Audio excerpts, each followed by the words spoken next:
Hold up, hold up. Sorry. Sound check. Yes, Hello. we must remember the sound check. Alright, we're good. So, Welcome back to Chronicles of Narhi'ya. Crew Chronicles. We are here. The Chronicles. The Chronicles. Canonicals. The Canonicals. I thought you said Crew Chronicles. I'm like, The what? Bodon Honkeros of Narhi'ya. The Chrononomicon. The Almanomicon. Almanum. Ah, yes. Copy. Well, welcome back, everybody. We are here once again for some lovely D&D with my wonderful friends. Before we begin our emotional torment, do we have any special announcements for things going on this week? I mean, besides the fact that I'm going to be streaming Expedition 33 tomorrow, I'm taking all of this week off from streaming just because I'm like, I need break. Working 2 jobs and doing the streaming is A little much. So yes, it's after a point, yes, but doesn't mean that I don't enjoy it. Yeah. That's me. Anyone? Yeah. Ooh. I'm gonna try and stream a little bit more. Whether it's just fucking about in OpenVC with friends or specific or single player games, but I'm gonna try and stream a little bit more. But I'm gonna do a little experiment. If I try and stream more without a schedule and see what that does for my mentality rather than having a schedule and then my brain just going and a different route with that. But yeah, I'm gonna try and stream a little bit more start of next week.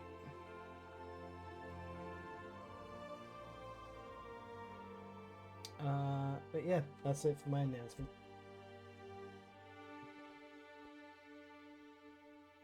Make sure to check out the podcast that my lovely friends are. That is going to take a while because there's still a lot of editing to be done. There's still a fair amount of logistics to be done. So, but just because I'm still proud of this, it, I will show you the little teaser before the intro, because yeah, just another reminder of what you're getting yourselves into. Yeah.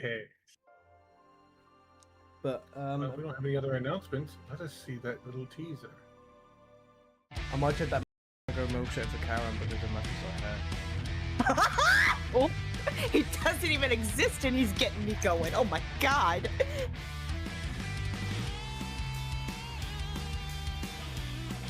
He used the wall and he used the door like a proper gentleman. That's amazing. What? Did you see how caked up he was when he was doing push-ups?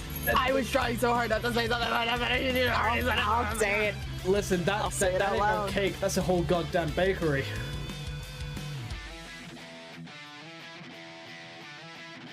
Wait, so gonna leave. What? You teased What? it. Oh, Don't yeah. cuck us. If you cuck us, we'll probably keep asking for more because we're gluttons for punishment. And we're not going to be happy about it.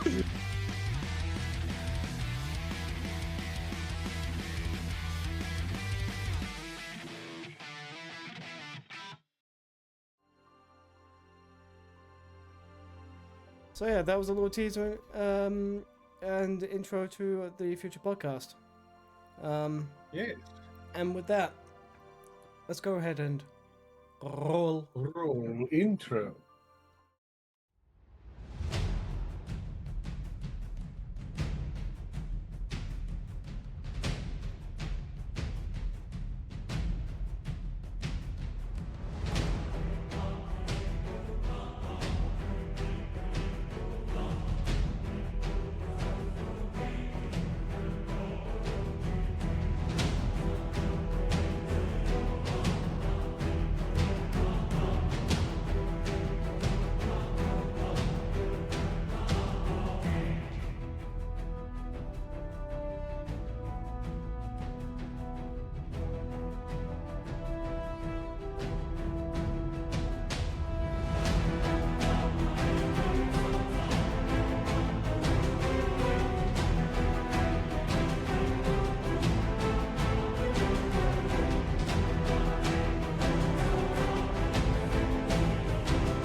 thighs.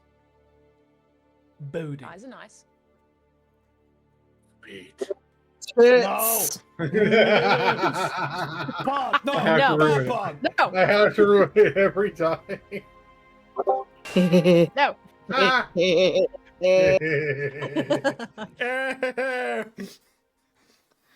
All right. So, last time on Chronicles of Narhi'ya, we had some lovely times. We had a heart-to-heart between Warden, Mule, and my brain is dying. I have forgotten their name. Lottie. Zoe. Sorry. Zoe.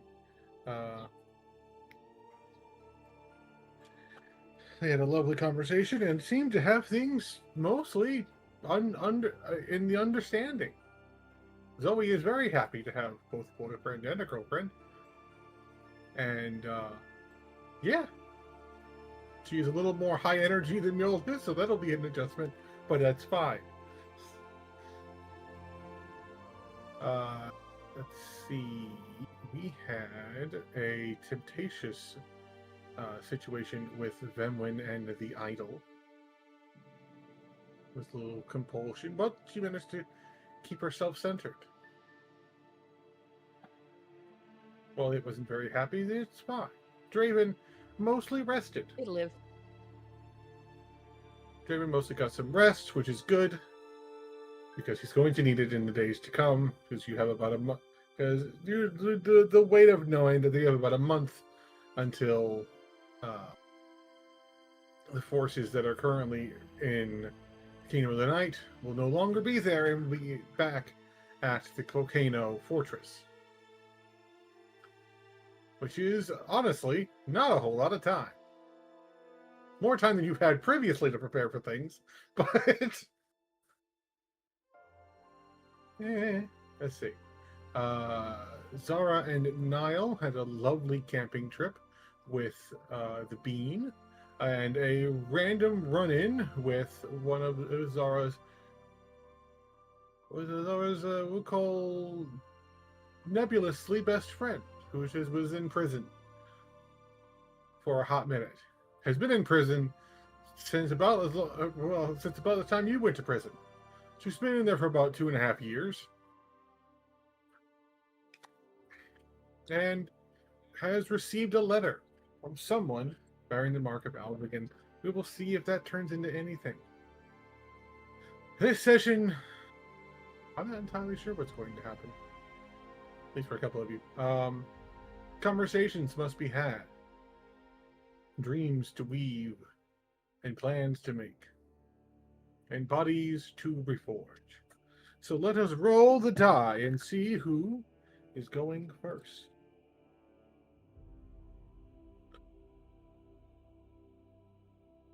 I think at this point, we will speed the days only slightly.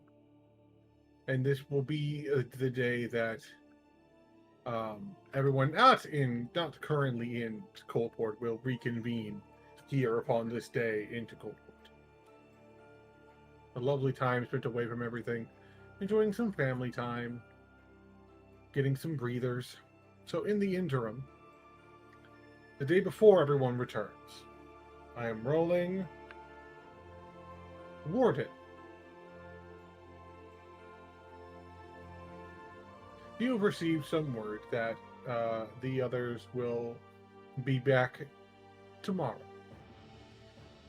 And so, there's no time like the present. With the assistance of Mule, and using your experience of having been there, Warden, Mule, and Zoe, because why not? She has been told, however, to wear clothes. The trio vanish and appear in a place that I have not actually been able to describe for you all.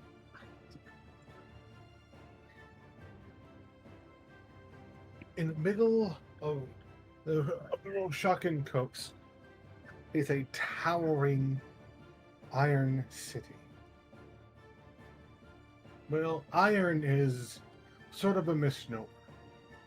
It is a city of living metal, a mixtures of all manner of alloys.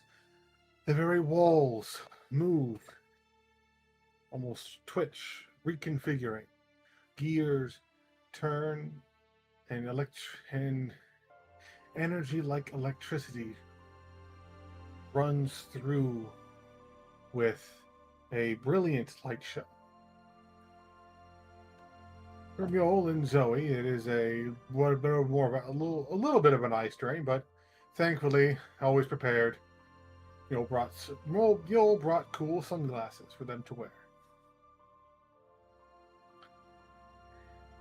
Warden, it has been at least a decade or so, since you were last here in the Iron City. The people look to you and they cheer. They smile. You see things you haven't really had time to comprehend. There are so many Warforged here, far beyond the originals. New, shining, some even taking the form of children, carrying traits by the ones beside them. When they called her the Mother Machine, they weren't kidding. That the idea of a concept that has evaded the originals is this idea of legacy. What is a legacy of something eternal? If you're always there to see it, is it really a living legacy? But you're seeing that even your people can pass down their traits onto the next generation.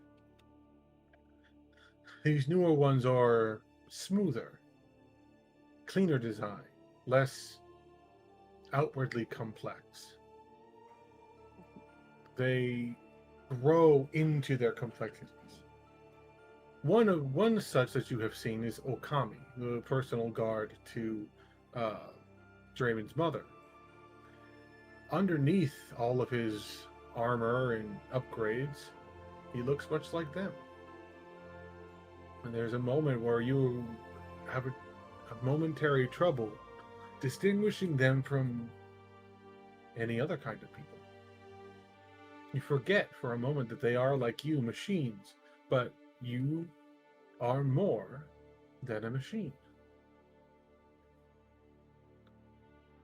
But they look at you and see this duality of you, this metal man, looking less mechanical, less like them, and more like a man dipped in iron.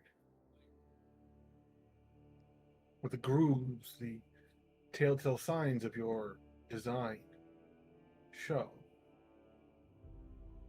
You make your way slowly with Mule's assistance with the temporary armor. You don't limp your way up. In the center of the city is a pyramid. Thin from base to the head, it is thinner than what most would think of. The blocks float up and move around, replacing and reconfiguring themselves. Standing at the doorway is one much like you, with his monocle and sharp-dressed formation of armor. You recognize him as Project Codicus, the closest thing your people have to a medical expert.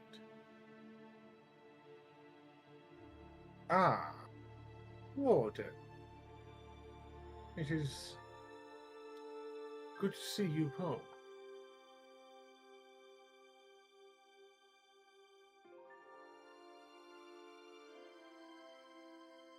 And good to be home, I guess. as Warden's like kind of still looking around. Not much has changed since you were last here.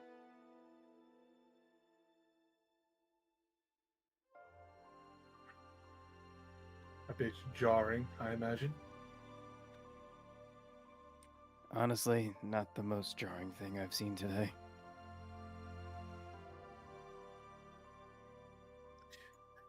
Zoe just kind of like taps her fingers together, like.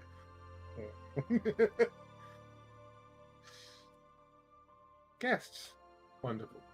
It's very rare for outsiders to see such a process. I'm here. I assume you're here for repairs. He sort of looks down at himself. Is that... I'm not sure repair is the right word. Well, I don't think you would have brought an audience if you were planning to wipe yourself again. But reconstruction, I think, is a more appropriate.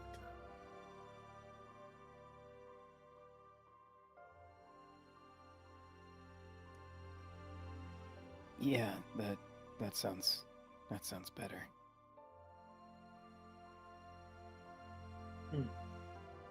Well, he waves his hand in a sigil pattern, and the door opens. Come on in. I will show you around, as by design you wouldn't remember your way around here.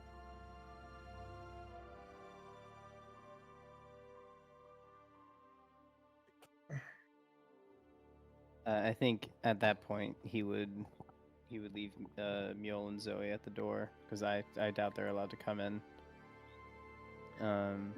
Yeah, but at least not inside. Yeah.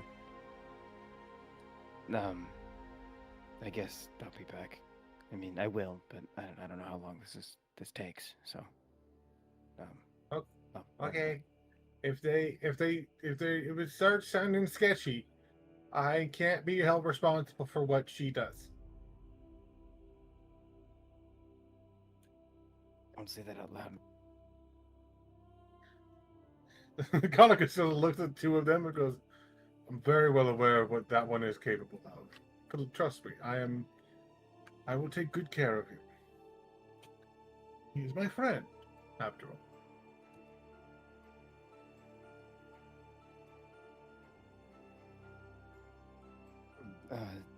Yeah, friends. Yep. So everything will be fine. I'll go get fixed up. I'll do my best to keep her from doing anything reckless. Or trying to do too many mule things. I'll try my best. Thanks, Zoe. And he'll like drag himself into the mother machine. Once you do enter, you find yourself limping again because the magic is sort of cut off in here. But he takes his time and leads you to the central platform. Is there an elevator, sort of floating platform, sort of lifts you both up.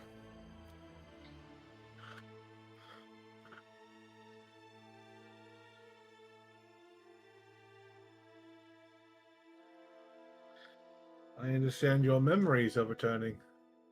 Or have returned. And returning. Something tells me I'm not getting the whole story yet. Even for mortal beings, memory is reconstructive, not recollection. It'll be a little different every time.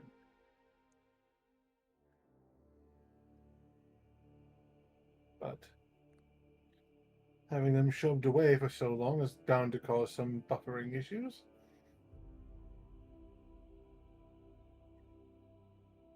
That's one way to put it.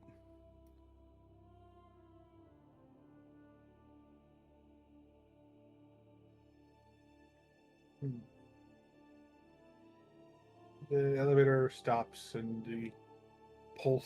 You feel as you're in this place, there's a pulse going through, almost like a heartbeat, pulsing, and it feels alive because, well, it is alive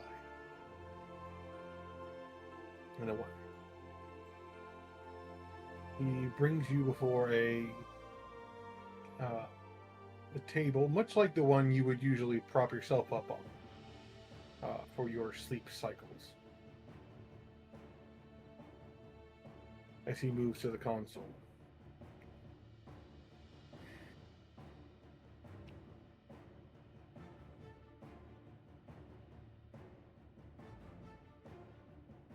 This is going to be it's going to take a little bit. There's quite a bit of you that is in disrepair, and then whatever this almost metallic flesh is, it's probably going to cause a bit of error messaging, but I'm sure the mother will know what to do. If anything goes wrong, I'll handle it.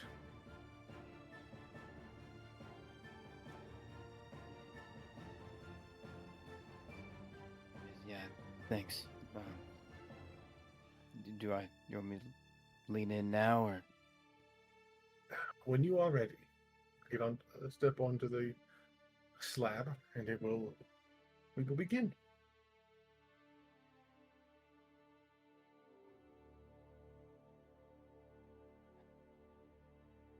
I think he'll look down at the metal flesh of his replaced body. Just kind of regard it for a moment before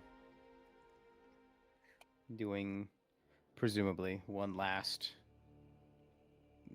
quote-unquote draw in of breath as he gives this exaggerated sigh motion, and then sets himself up on the table.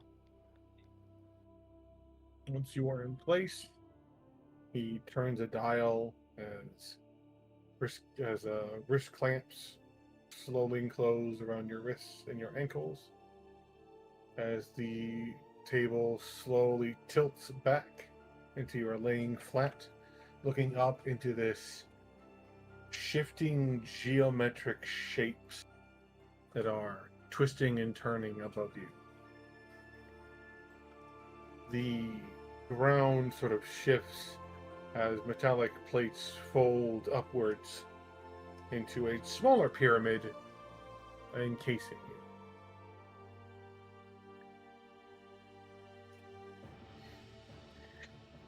You feel your mind separate from your body for a moment as you stand in this.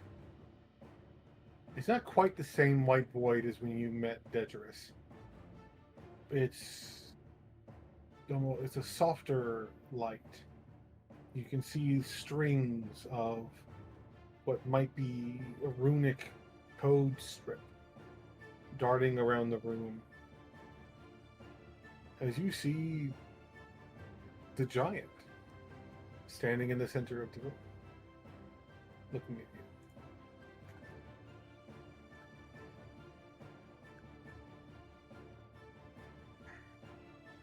Looking at me, my mind, or me, the body? You in your mind. Okay.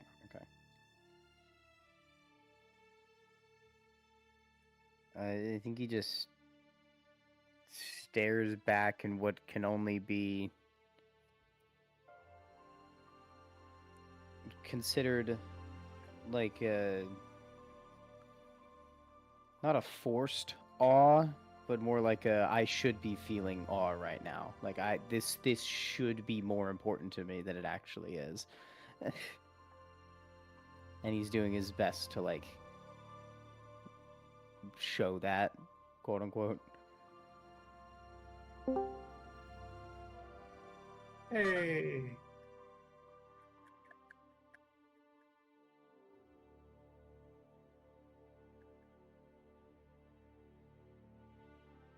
Okay, for the quick catching up real quick, Neil. You, Zoe, and Warden went to the Iron City. You and Zoe escorted him to the Central Pyramid, where Project Cauticus took him inside. You were not permitted inside, and Zoe is standing outside with you, making sure you don't wander off or cause any property damage. Awesome, thank you. So you are getting some of this that's going on in his mind right now because of your mental link, but not all of it. It's sort of like coming in like static, like there's interference. She looks down. The Iron Mother looks down at you.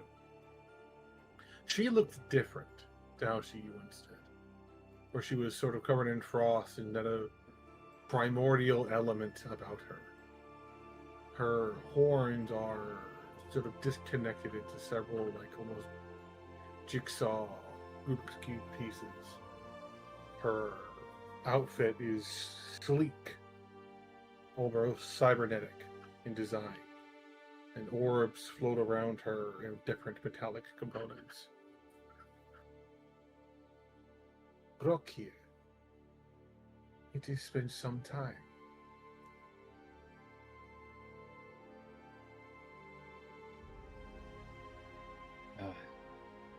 Yeah. Although, it's been a while. You've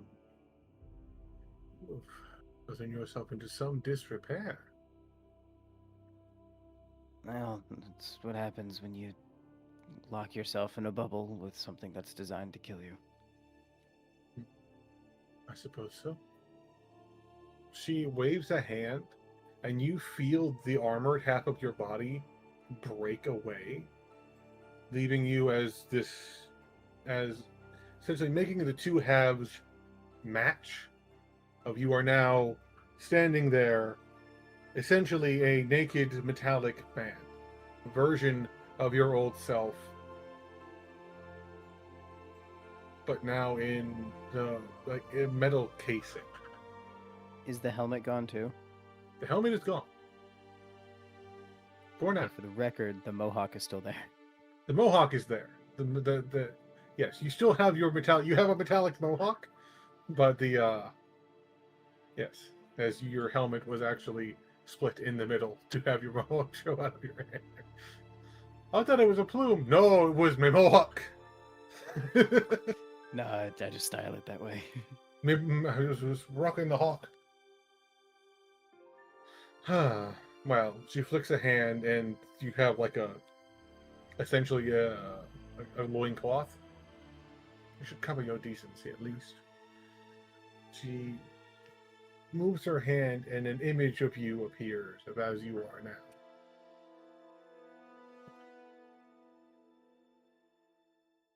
Have a look.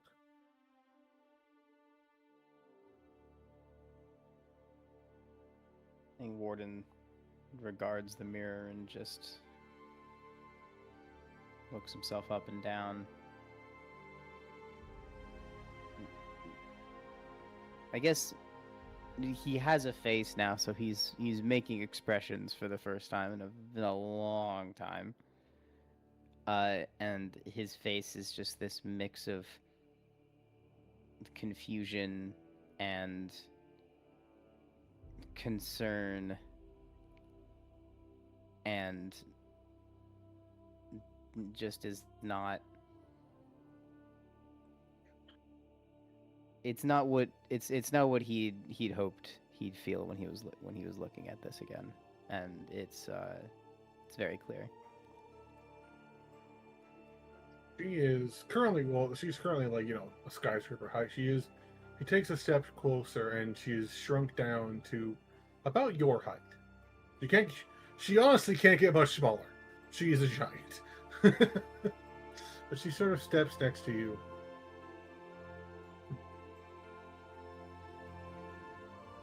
Strange having a face again.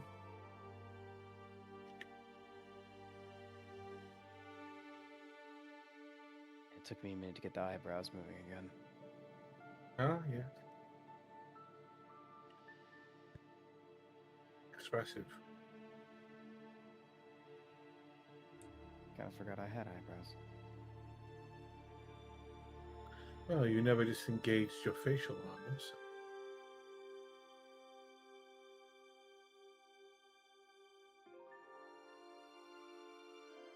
You rarely disengaged your armor at all. Which I suppose speaks to volumes. Then again, the last decade or so you've been operating as simply your designation.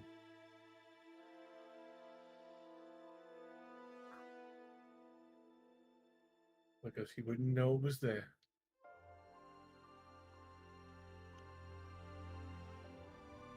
She kind of looks you over. She takes your face in her hand, kind of like turns your head back and forth.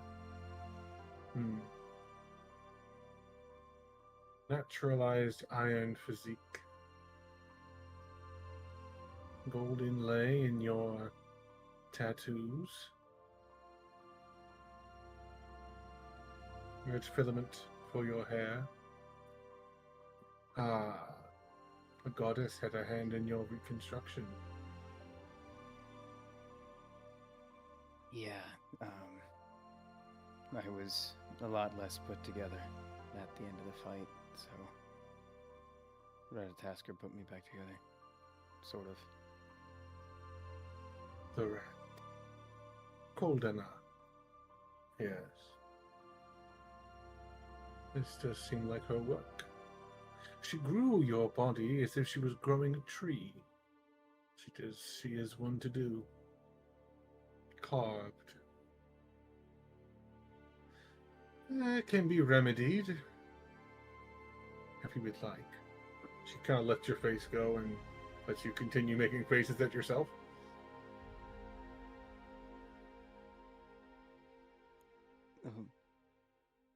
Wait, what do you mean remedied?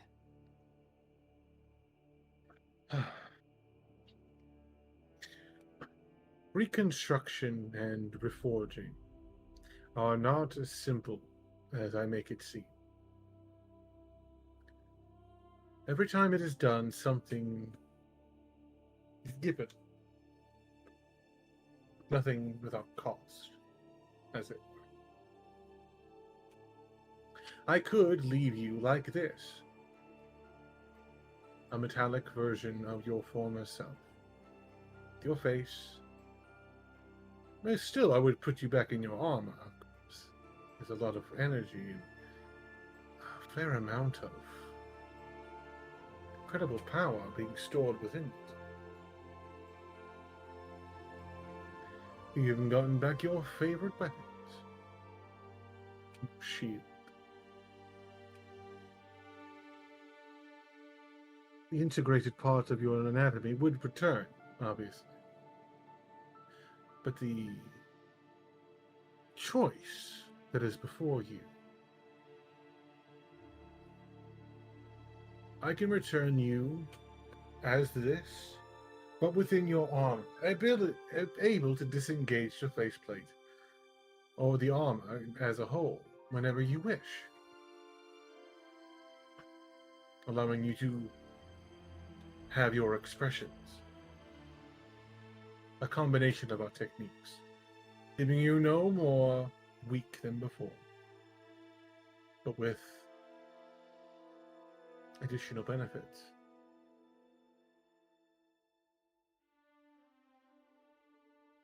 But, and think it not too fairy of me, I would have to take something of great importance to you that you have only just recently reclaimed. Brokia.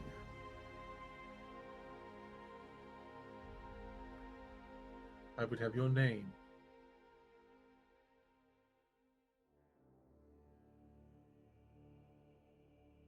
She motions over to the side where there is an unfinished Warforged in another part of the chamber. You can see there's something wrong with it. Program isn't sitting in. There's missing pieces to the code.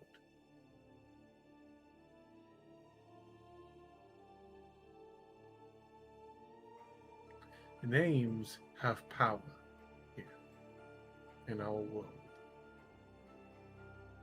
Your friend, the bard, gave name to one that had lost their name and reclaimed a power long since forgotten, and even made something new. Others have had their names stolen, and with them their power, and with them their uniqueness. But you, my dear child, have two names. A name you were born with, and the name you were remade, a name you were reborn with. Function, a purpose that you have been struggling with.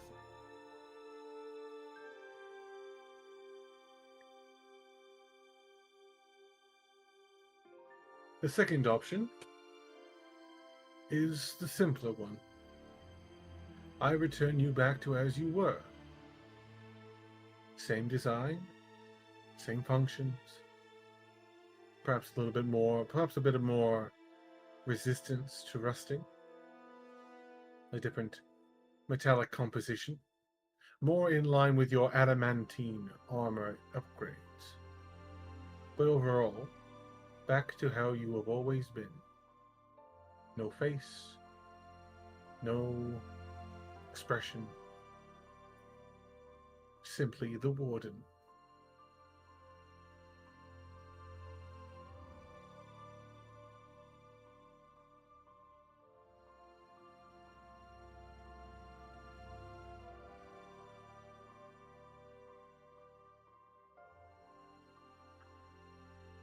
So I need to run down again on the options because So, I got lost halfway through. Fair enough. Simplification. Option 1 is that she will return you as you are now. The metallic version, essentially just the Goliath that you were, bathed in metal, but with your armor, but with your armor fully as it was, with the additional capability of being able to show your face, show your expression, to be more of a person. But the cost would be one of your names, either Brokia or Warden. That being that and some other bits of you that honestly you probably wouldn't miss, being transferred to this empty shell to give it purpose and life. Almost like a son. The second option is you just go right back to the old ward. A little bit more rust resistance and having your adamantine, the adamantine of your armor be more a part of your whole construction. It wouldn't change the color of your armor, so Kay doesn't have to panic about redoing the art again. Guess what? And now it's blue! No! No, it wouldn't really change any of the coloration or anything. Also, I may or may not have forgotten that you were upgraded with adamantine before I rusted you. That's fine. I assumed that I wasn't really Warforged or rusting your Warforged. armor. I was going after the softer bits, the internal bits. So. But he was grabbing me in between the armor plates. I was trying to sever pieces of you off with the rest. But yeah. So that is option 1 and option 2. You can be you, but missing an important piece. That piece would go on to someone else, perhaps a legacy to carry on, either name. Or to just go back to the way it was. Carrying no trace of your trauma or your pain. No trace of who you once were, only what you were now.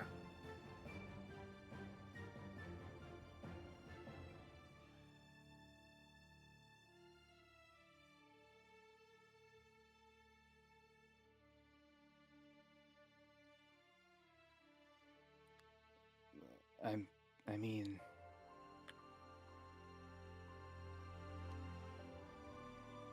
I think he's looking at the not malformed. He's just incomplete, right? The Is other the Warforged. frame is so? How you're looking at the frame? The Yeah. frame is there. It's blank. It looks a lot like one of the ones you saw when you came in. The same sleek design, but you notice the core is missing. The eyes have no life. There is nothing to fulfill it. It's a little misshapen. The frame isn't quite perfect. A little asymmetrical. A little odd. But that's just how it happens sometimes.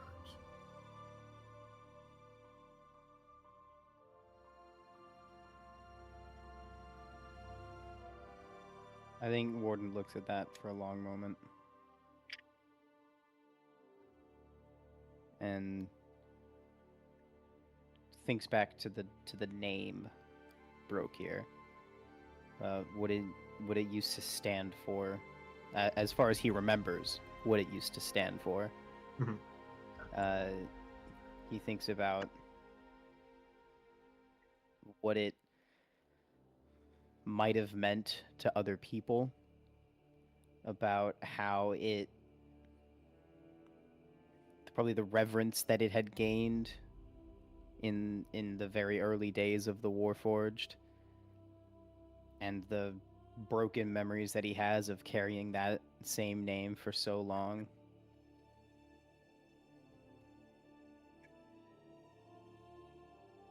And I think he looks back down at himself, at what is essentially broke here. It's not the same skin, but it's the same body. He lifts his arms and he watches. I'm assuming, even though it's metal, like the muscle reacts, the quote unquote muscle reacts as normal. Like it's not just a moving statue necessarily. Yeah. Mhm. Okay, so he sort Think- of like raises. Think data. Like you okay. design is like he's designed to. Well, he doesn't need to do things like have circulatory system or breathe or anything. He does because it serves a function. Sure, you can hold your breath for long periods of time, but your body will still breathe. But now you can actually see it and feel it. It was always there. It was a function of you. It's a function of all of them. But now you are close enough to being what you were to notice. Yeah, there's a visual component to it now. Yeah. Where you can watch his body move and see his real, quote unquote, real hands, yeah. So I think in that moment, he raises his shoulders and like brings them forward in a very like deliberate move.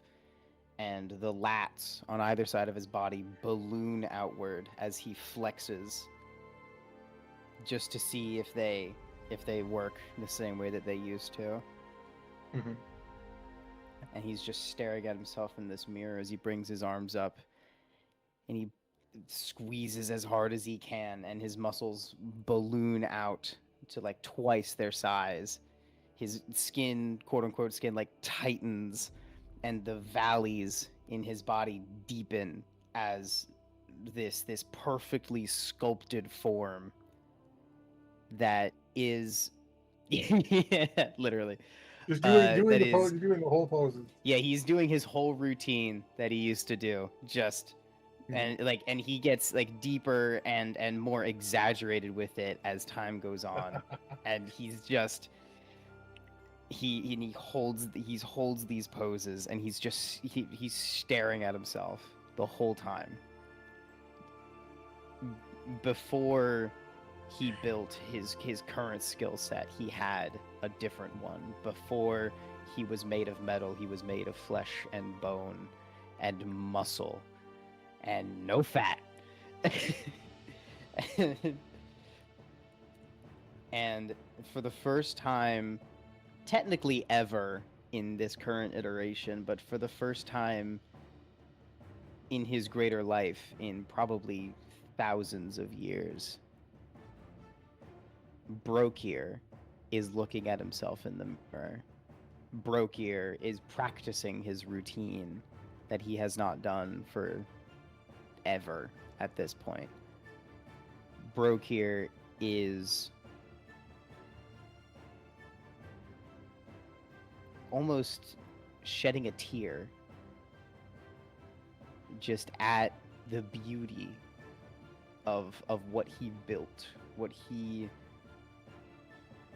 did in that life. And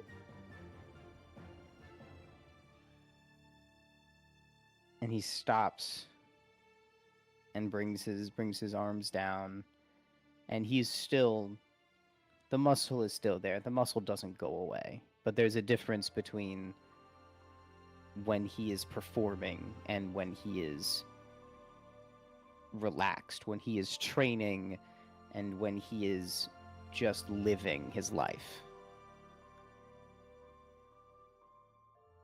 And he looks at himself relaxed,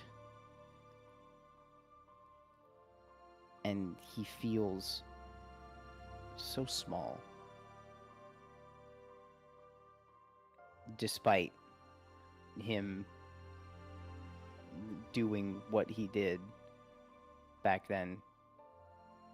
He feels small, smaller than he ever did as Warden, than he ever did in life from what he can remember.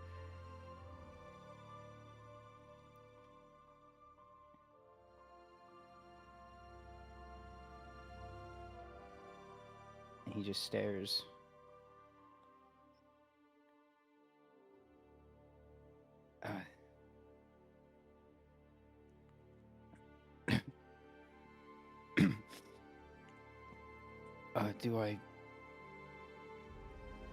I guess I have to pick now, don't I? You have time. But before you awaken, you must choose.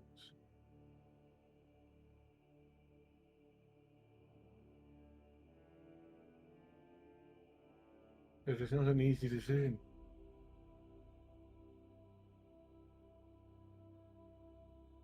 But then again, this is not an easy task.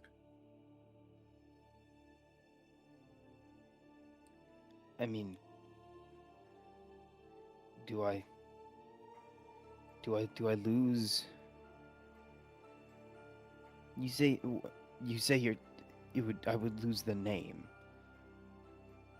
but I would have this body. That Brokir is this body. People know me as Brokir now. Nobody's really said it because that's not what they met me as, and that's not who I've been for some time, but I've said the name out loud multiple times. They've seen me, they've seen this, say that name multiple times. They know that this is who I once was. If I give that up right now, what does that, does that become wrong? Does that, and he points to the unfinished frame, does that become Brokir? Would they then be referring to that and not me? Not I never this? said you had to give up Brokir. You have two names to choose from, do you not? You are both Brokir and Warden. Warden is a function. Warden has been your purpose for all this time. Even before, when you were Brokir, you were a warden, a protector, a keeper of the gate. I knew you before you arrived. I knew your legacy then. Never outshining, but always stepping forward. Never first, but still moving. I know you, Brokir, and I know you, Warden. It is your choice.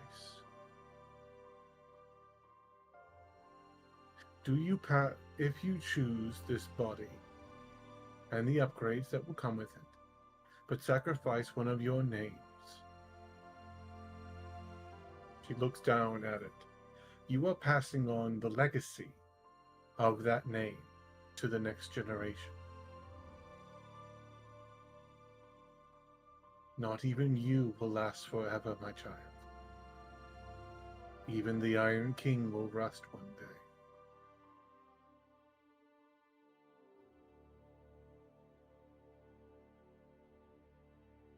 Whose legacy do you want to carry on for your people? Brokir, a man sculpted of muscle, an entertainer, a protector, companion, one who took step forward when none others would. Or the warden, aegis of the weak and defenseless, protector of children and adults alike. He who does not stand at the wall, he who is the wall. It is not that you cannot be both, whether you give the name or not. But what do you want to pass on?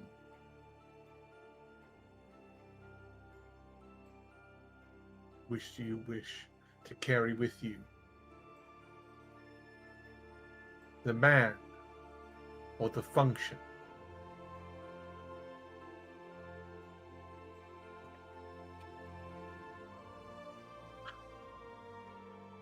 Am I able to move? Like, can I walk? Yeah. You're in a mind. You were in a mind palace, my man. You just spent Okay, I 5 was minutes. just checking. You just spent 5 minutes flexing. You can walk around. It's just, you know, he was just, you know, he's just him flexing to himself. I don't know. Yeah, he's just doing a little. Yeah, doing a little. Doing a little. Yeah. Yeah, you can walk around. Okay. How far away is the unfinished frame? Maybe 20 feet. A few steps. Yeah, okay.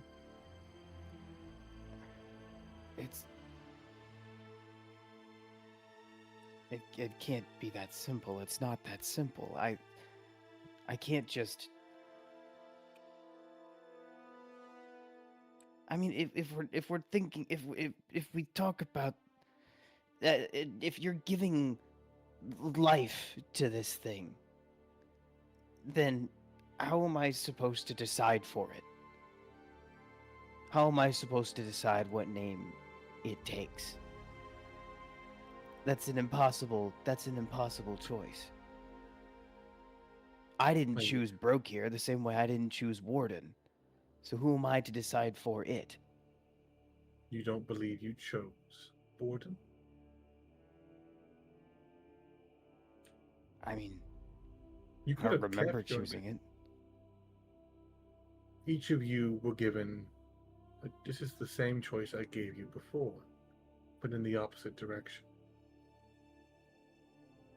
My offer to you was your name for your new body. You chose Warden. A hammer in your hand and a shield at your side. You said, I will be the Warden. I will be the protector. I will guard, for that is the word of Warden, to guard. You chose your name. You did not choose Brokir, that is true, but you can choose it now.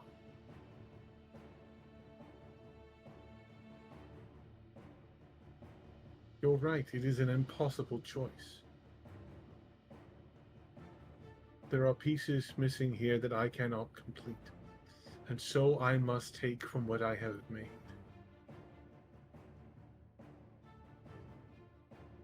And you presented me with a most intriguing proposition and a most intriguing opportunity.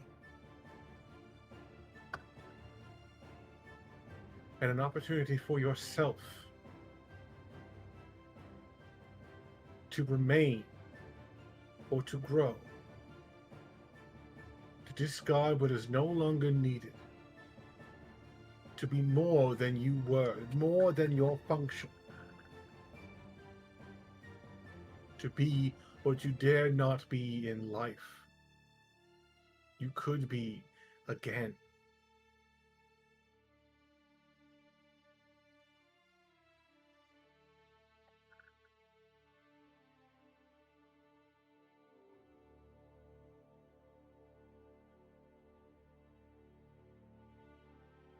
I think Warden is staring down at the frame. Just this little too over exaggerated look of bewilderment and confusion. Probably so exaggerated that where there should be hints of anger is more like pretty noticeable. He's not happy about this. To give up the only name that he's known technically at this point, or to give up the one that he had for so much longer, that he operated with for so much longer.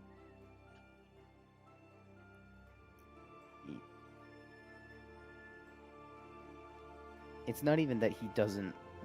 It's not even that he can't give one of them up.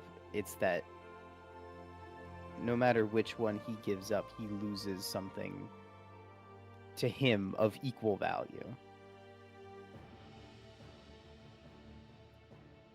And he has to give it to this fucking thing. Whatever the hell this is, whatever it's gonna be, you know?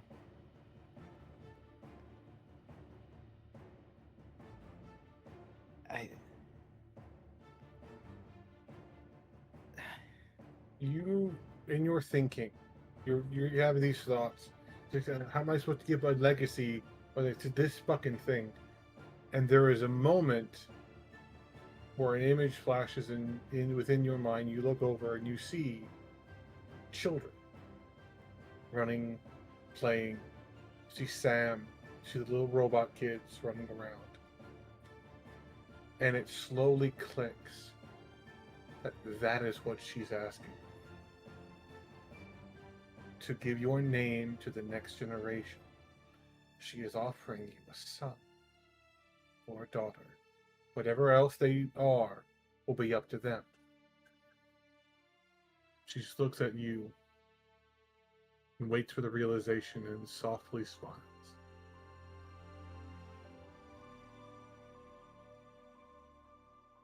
What I took from you, Warden, and the others was not just your names. It was your legacies. By traditional means, you cannot have children. You cannot have someone to carry on your name in a normal manner, or your family's traits, your traditions, things you're only now remembering. But you have seen the joys in them. Your friend, more than one of your friends, I do believe now. You have seen the length the Draven would go for Kalia. You were not there to witness it for yourself. You knew in your short time with Niall before he rescued his child that was his sole drive. That was his purpose, was to rescue and protect his child. I am offering you not only your face back, not only that, but I am offering you something else I took.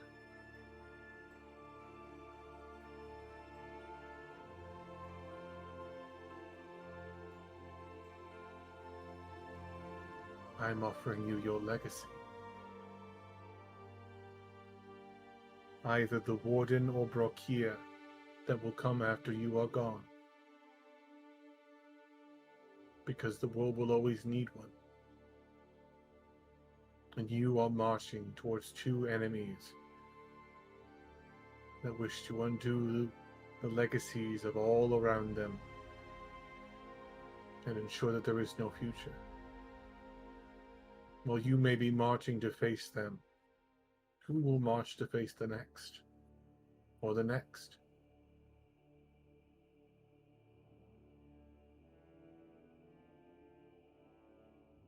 My dear boy, as you have learned as of recent, you are so strong, but you are not invincible, and you are not immortal.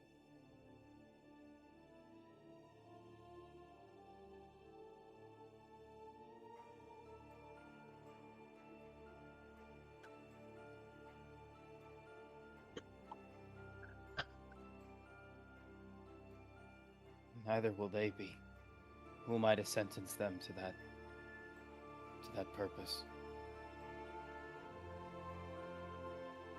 How I might add a little something here, but I don't want to insult the mother machine. How knowledgeable is the mother machine of my people from back then? Oh, very. Okay. There's a funny. Okay. Wait. Roll me a perception, real quick. Just real quick. Oh god.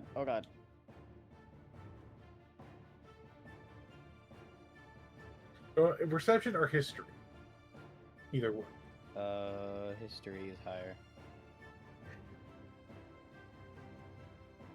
Not that it helped too much. 16. That's fair. You look at her, and you look at her even in this modernized, almost cybernetic version of her. You see the markings on her arms and along her neckline, and you stare at them for a moment, and then you look to your own shoulders.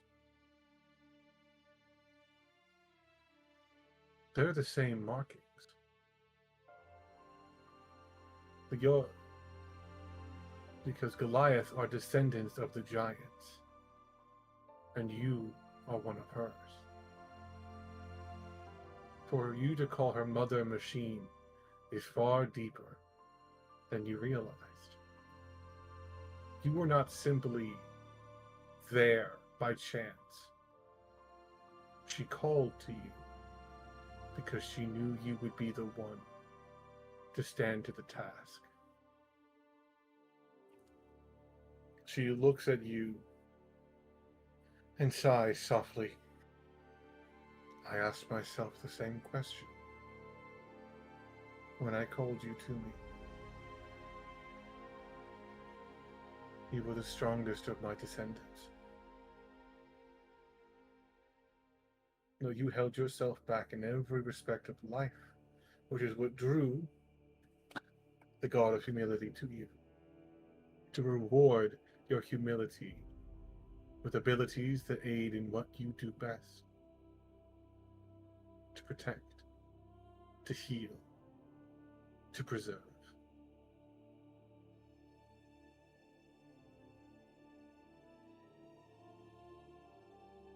I made that impossible choice all that time ago because it needed to be done and needed to be made.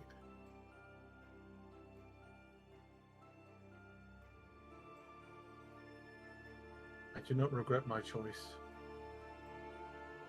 and I don't think you regret it either. If you stood before me again, then, knowing what would come, the horrors you would face, would you accept my offer again?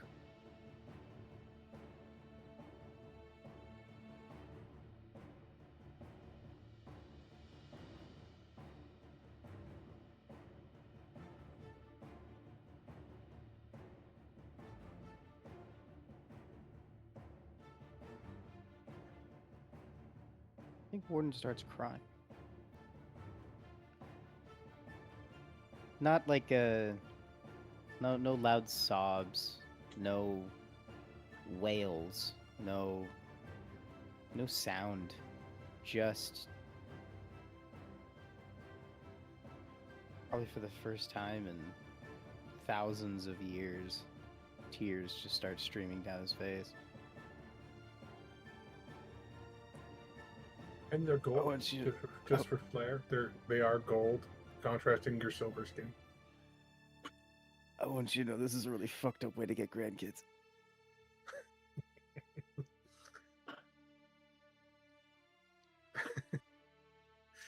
Yes, well, how I did what I did was a fucked up way to have children. And I got a lot of you in one go.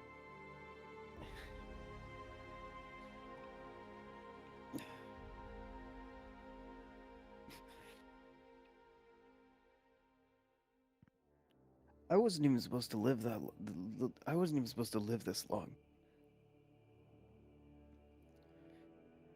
You know what I did. We didn't make it that far.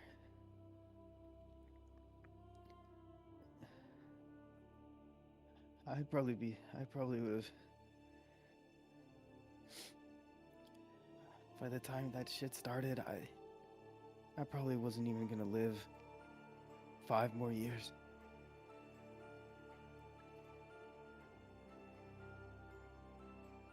That war saved my life.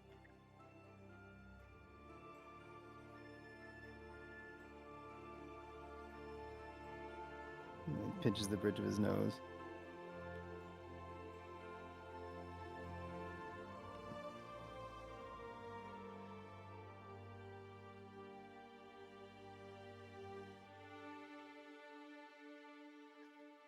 These ragged breaths.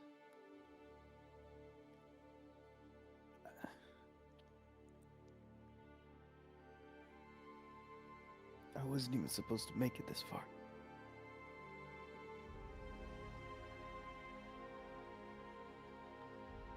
And I only just remembered that yesterday, too. I think that's the craziest part. I just remembered yesterday I was actively dying.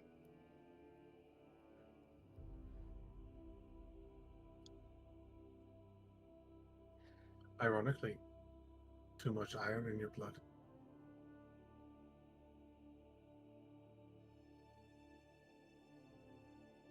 Well, the more iron we had, the larger our muscles would go and we flexed, so it's kind of necessary.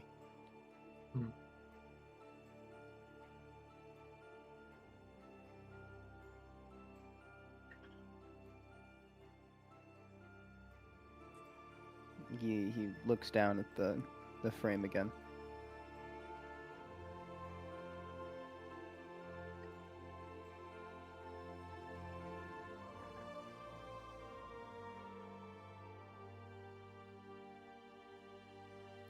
This...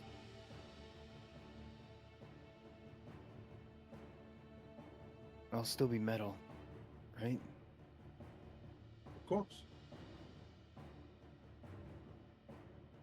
I cannot truly give you back your flesh. What I can do is mold the armor around you.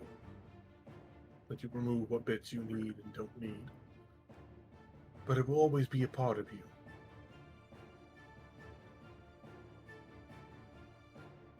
Instead of being the armor, you will be the man in the armor.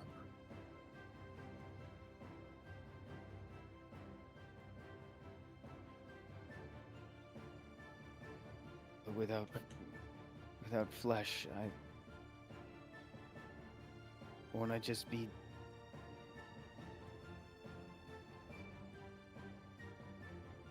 I don't feel things. I haven't felt anything in a long time. I'm not warm. I can't hold things with real. I can't hold things like they're delicate. I can't. If I squeeze too hard on anything, it breaks. There's no subtlety in metal. You've never needed subtlety before. Only now do you have something you wish to hold delicately. Or someone.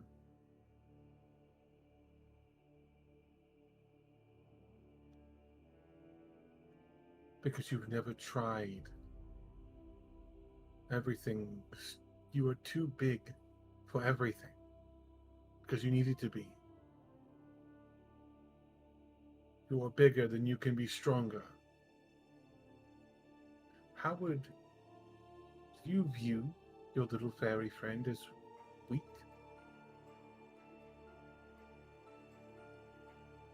She did not wear armor. She is the smallest of all of you. And yet she could warp reality around her if she set her mind to it.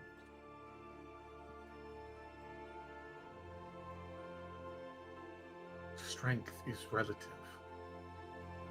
It is subjective.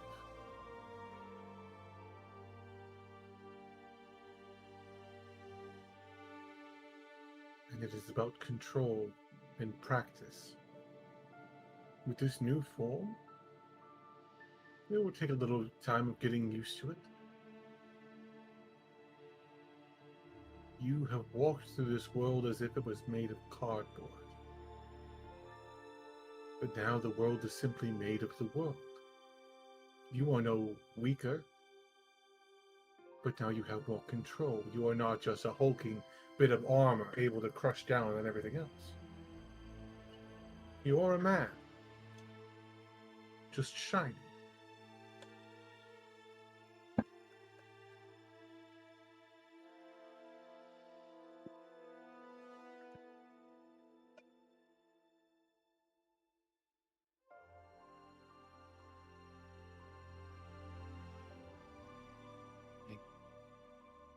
I can't be warm.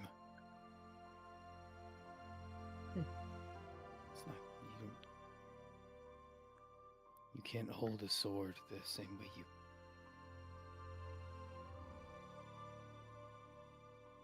If you're trying to hold her like a sword, Warden, I think you're doing it wrong. Though she is dangerous. But then again, you rush headlong into danger. It has always been your way. What you do not know how to do now, you can learn.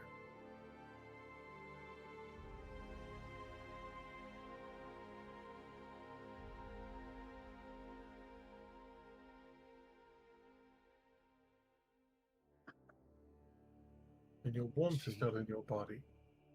Your warmth has always been in who you are. Your heart is warm, metallic or not. Even now, you are not thinking about yourself, or what you can do. You are thinking about things from the perspective of others. You worry about your hands to crush because you want to hold someone who is important to you, as you don't want to hurt them.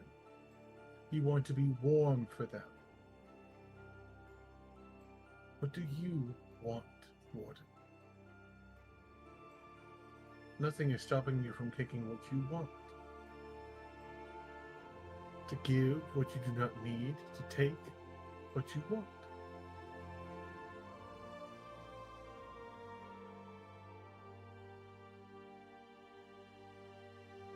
If you want to be gentler, learn to be gentler. If you want to be stronger, learn to be stronger. It is not a simple matter of I am or I am not. It has never been that simple.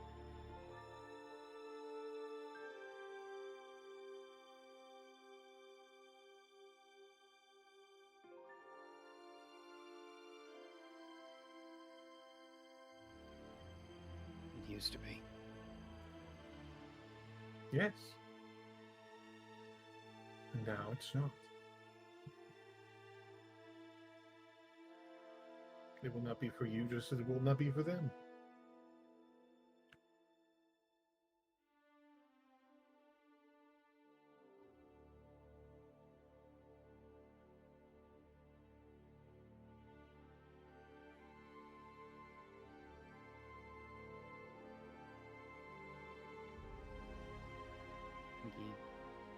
And he looks down at the frame again. Just regards it for a moment.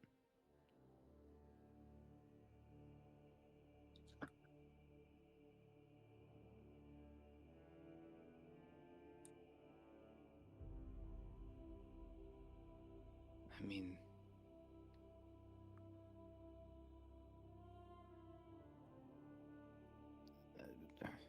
Brokir's a pretty masculine name. I don't think I want to push that on this guy.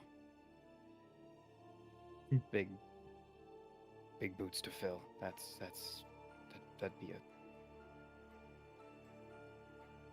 a disservice.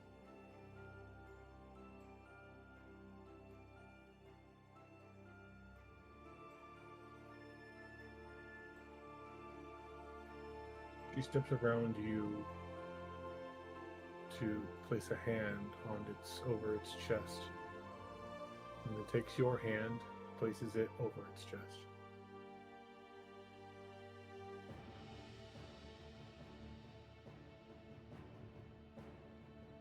I cannot take it from you. You must give it.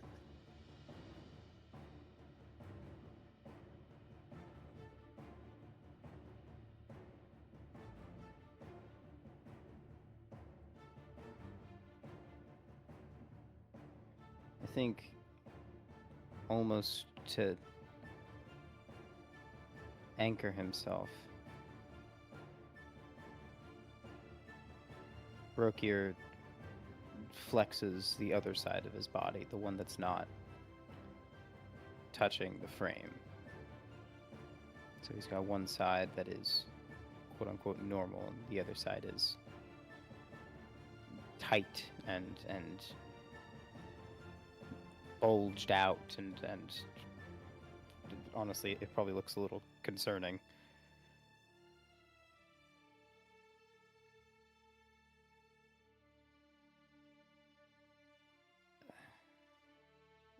Listen, kid.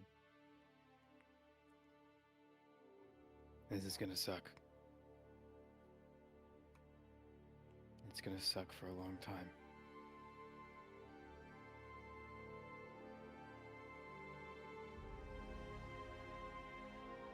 But it only took me 12 years, so at least you've got a record to beat.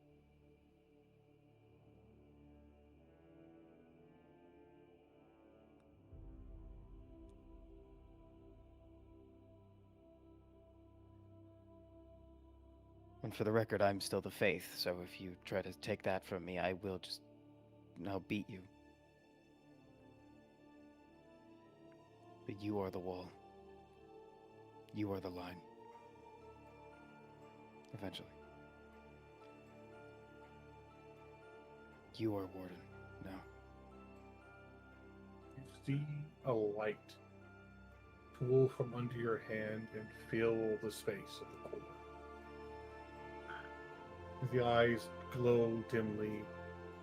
The metallic bits of its frame grow into place. As the armor begins to take form. It's thick, sleek, but with the edges you would expect of heavy plate to be. As the head forms into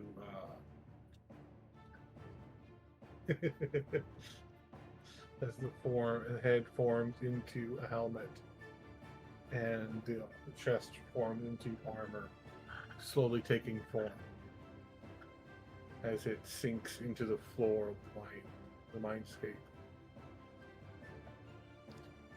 It'll take a little bit longer. It'll take a little bit longer to finish, but I think we've made your friends wait for long enough. And she puts her hand on your chest and pushes you. You feel yourself falling back, and you are slowly opening your eyes on the table you find yourself in your armor. But it feels as homogeneous with you as it did before. But lighter. A little sleeker. You notice that the adamantine is sort of making up the entire armor from head to toe. And the latches undo, you slowly, shakily stand. And with but a thought, you feel the faceplate split, fold back, revealing your face. And that is where we're going to break for a quick break. Whew. Man. That was. Woo. Oops. It's spicier than we. That's spicier than you. Oh, This is spicier than spicy you thought it was gonna musical. be. I'm a dad. You are. Jesus You are Christ, that. everybody's gonna be parents in this goddamn campaign. Shit! This is what I was. This And may my or may not child be what I has was. two mothers.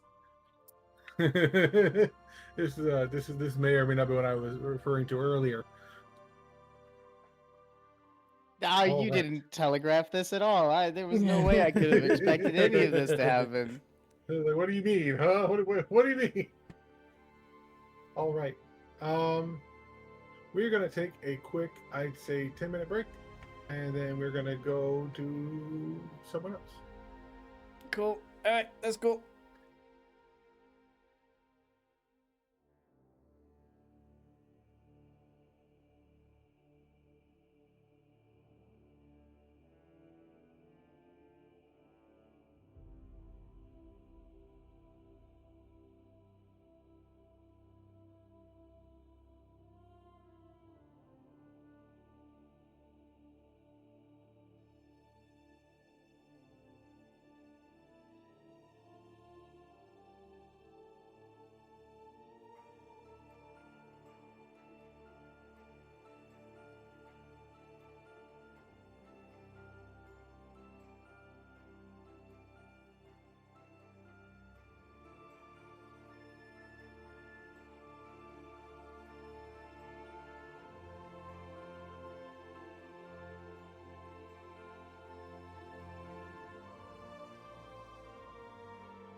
Titties. Titties. Welcome back. Welcome back from break. Hope you got some water, went to the bathroom, got a snack, whatever you needed to do. And then we're jumping right back in. We're going to move the clock forward a day. So, a brief interlude. We will come back to the scene of. Because I don't. Before we do. No. We're going to come back to the scene. Because that's a whole ass. Because after Warden comes back out to Mule and Zoe, that's a whole ass other conversation that needs to happen. So, we are going to travel forward in time for the moment. Everyone is back in Coldport. And when I mean everyone, I mean everyone. It's back in Coldport. As there are several Dragon Riders who are here escorting. It's an escort to Rogar, but also they have brought back many reports particularly for Draven, of confirmation of the various varieties of monsters that were Wendigified, that are confirmed to be dead, as well as losses, other kind of things that Draven would want to know.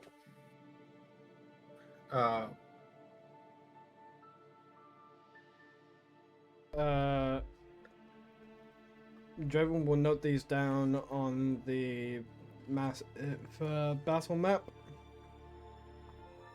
and inform quote unquote Rogar of what's happening with Absolution and Cyradax.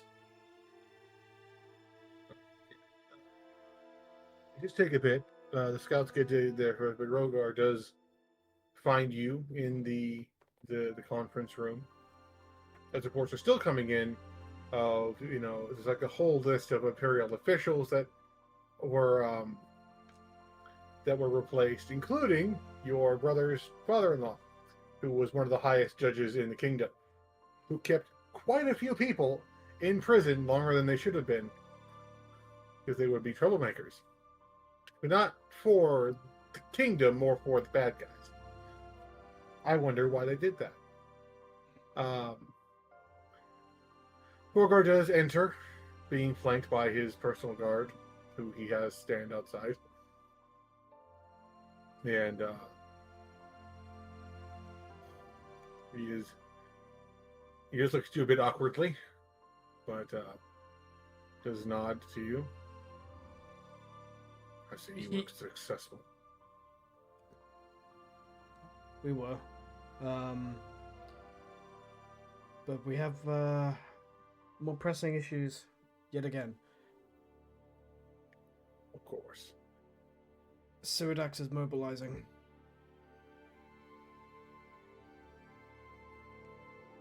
Thought he might. I didn't expect it to be this quick. We forced his hand, I think. We put a wrench. We have a final. We put a wrench in his plans and forced him to mobilize.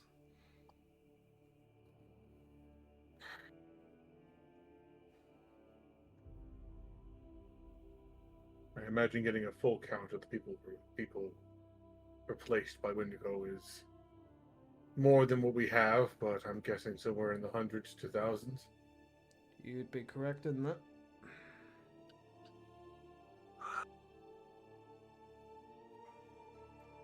Total number is still being gathered, but it is approaching the thousands.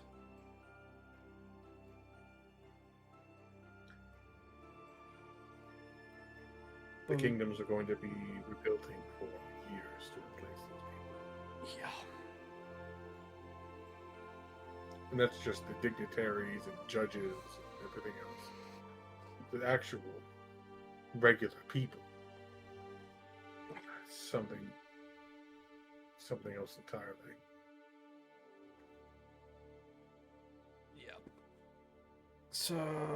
But Absolution has offered a momentary truce and ceasefire while we move against Cyradax, and after that is done, apparently he's going to take about 3 months worth of vacation time before making a move.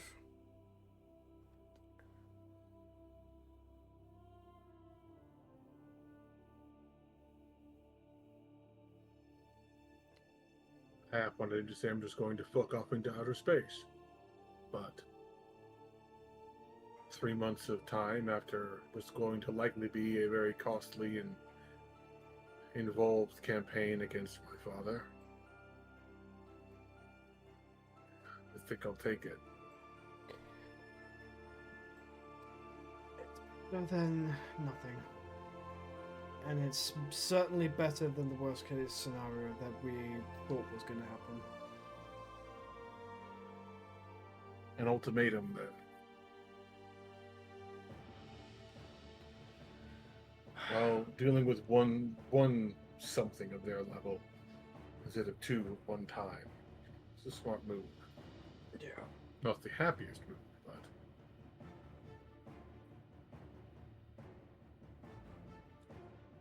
Again, in terms of manpower, manpower resources, we don't have enough to take on all of our threats in one swift stroke right now. Take them one at a time is the better option.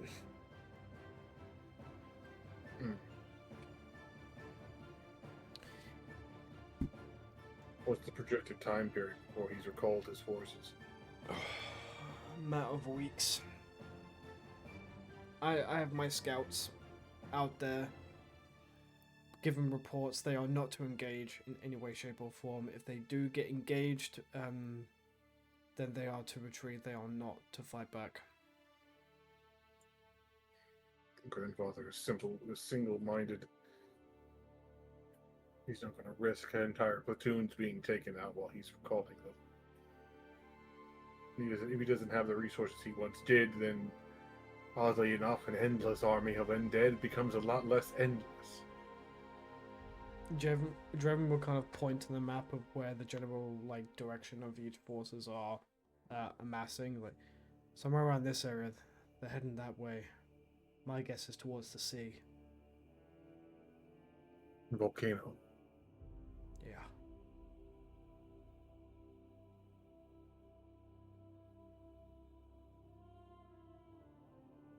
Likelihood is we'll have to make our way there. The trouble is, if we time it wrong, we'll be in between. We'll be on a timer. If we attack too early, we should anticipate. He'll have other defenses in place. It'll be a hard-fought battle just to get in, let alone getting to him. If we wait too long, we'll either have the Navy to go through, or have a Navy on our heels and have a two-front battle. We need to If time. KB We need to time this right. I would suggest trying to take out the Navy first, but that's too costly. Especially if they try forming their ships out of the undead, then they could just ram them into the other ships with no care and take our ships for themselves. All my naval forces. We need to prepare. Where the fuck did you get, Zara? I've been here. Funny enough. Stealthy motherfucker.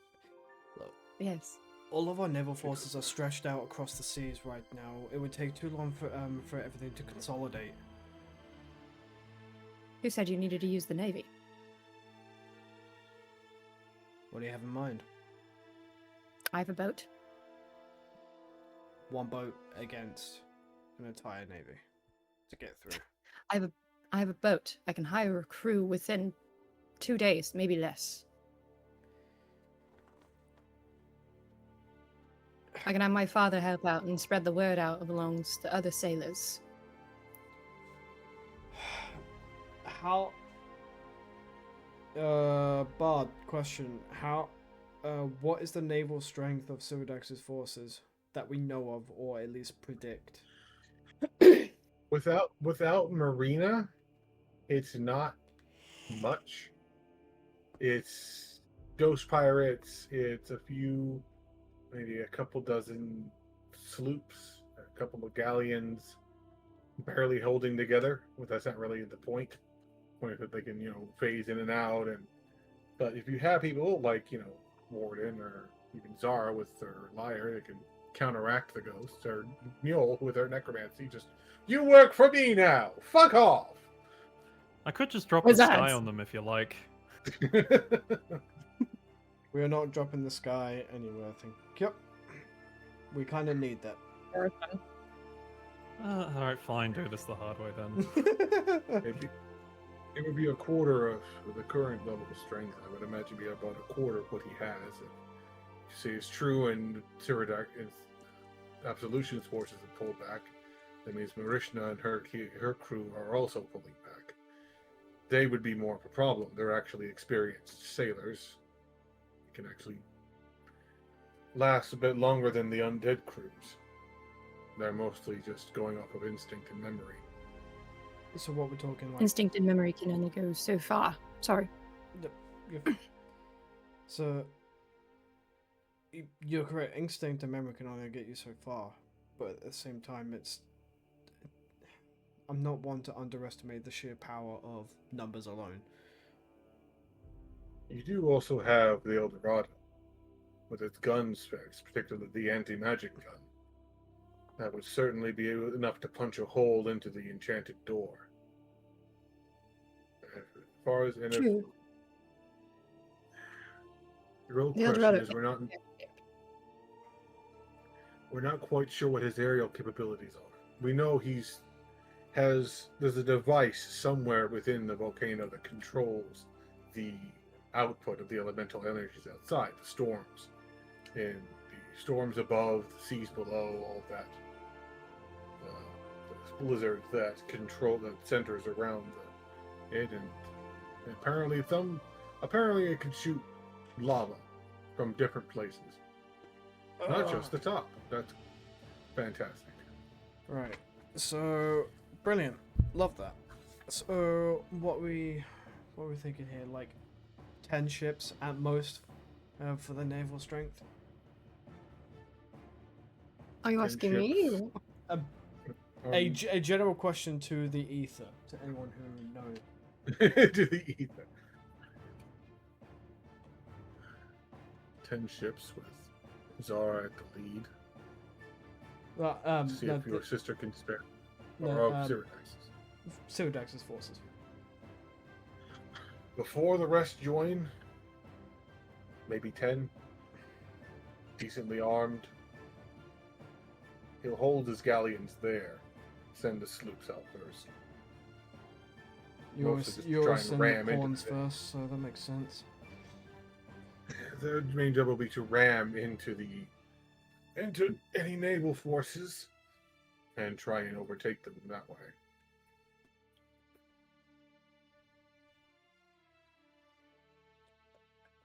Control device, lovely. So, And there's what the hell he's got inside the tower. Which is for has been the bodies that have been stolen. Zara, how quickly could you come up with 15 to 20 ships?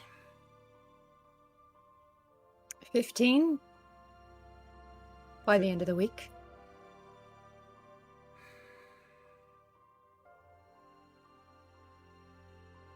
If I pull a few more strings and call in a few favors, maybe within 4 days.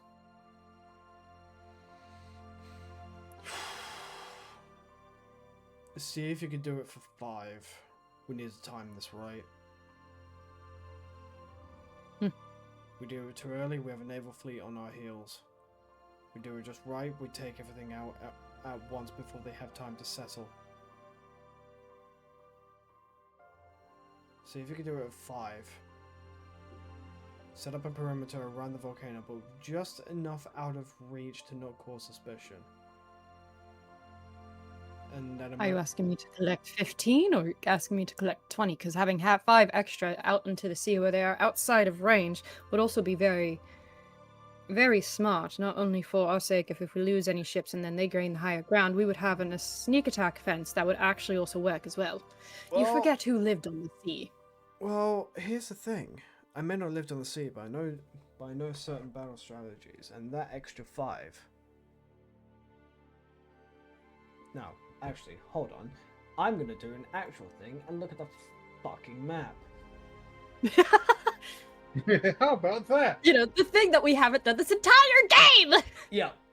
So I love how I literally made the table you all fought on in the last boss fight the fucking map to make a joke that you guys never checked the map. So there's the volcano. Oh, Niall, real quick. Rogar is here. There's updating people on stuff and things, and we're going over strategies. Yes. Yep. That is what has happened.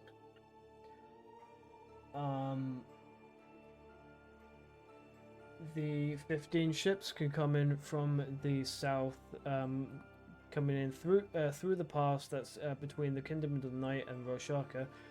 The extra 5, however, can come in from the back. They could bring additional supplies and maybe more ships from the Citadel. The port is on that side. And come around the top of the other continent. Roshaka can also bring supplies at the western port to meet with the 5 extra ships. We need to seal off that island. Or we could hide them.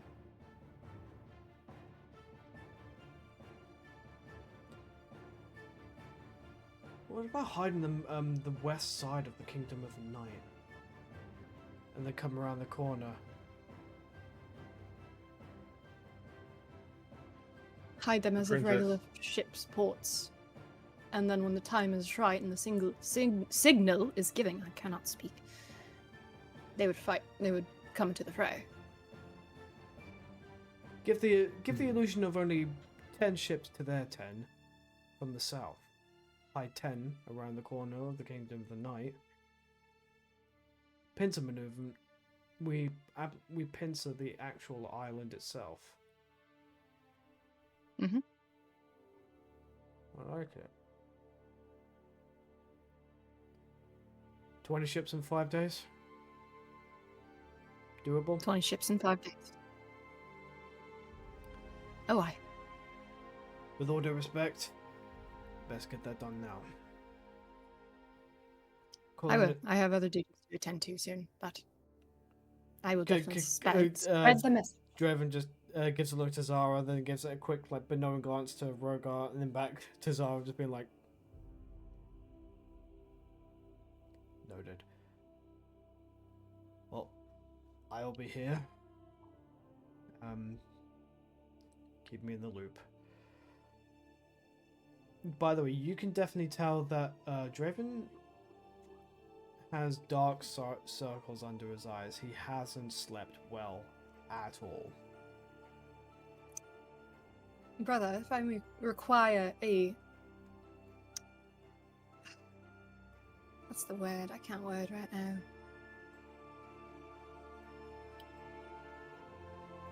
A favor. You can always ask, but I cannot guarantee a response for it after. If you don't mind spreading the word down to the port to my personal attendee in front of my ship, I would greatly appreciate that we are currently hiring. Can you do that for me? You're hiring able hands on your ships? Hiring able hands on my ships and a crew. Cadbury? No. Already printing, sir. I want you to do it vocally. Not by paper, paper will spread around nasty hands. I need able and capable hands. You know, I'm telling you to go on a fucking walk. As kindly as I can possibly say to you at this moment in time. Please? For your dear, dear, dear sister in arms. Batting eyelashes and everything. he's unfazed, but Rogar is deliberately not looking at her. He's just like, nope. I know these tricks. I'm Nope. well aware of these tricks. I'm well aware of this. If you're trying to go against this woman, 25 charisma in total. Come on, man. Yeah. It's more of a on the less of like, it doesn't work, but it doesn't have to, because it's like, I get your point. Fine. I'll go on a fucking walk. Thank you. Yes, yes, yes. We are also expecting a royal ship to be heading into the port as well, so please keep an eye on that as well. Darkstar? No.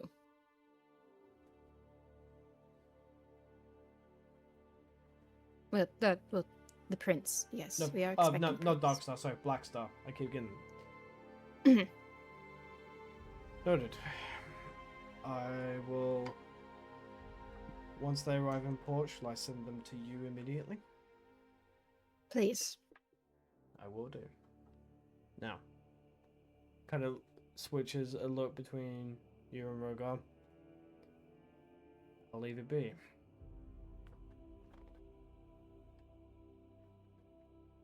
And Draven will go on that fucking walk while shouting in the town square that Zara... Why would you shout?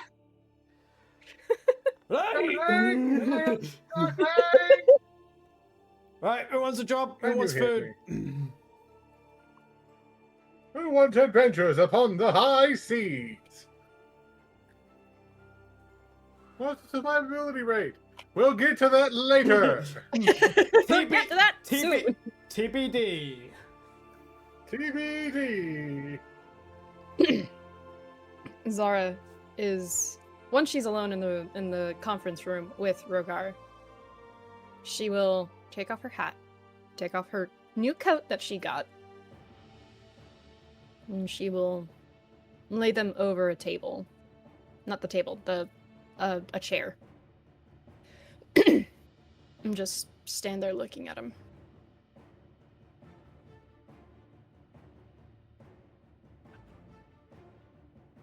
One more time. Zara will just stand there, her hat off, her coat off, as it's hanging on a chair next to her. She just kind of leans on it and just looks at him. He sort of turns and leans back on the table. I suppose it's time. We both know this conversation was going to happen one way or another. True. Of course, the conversation I wish to have involves all of you.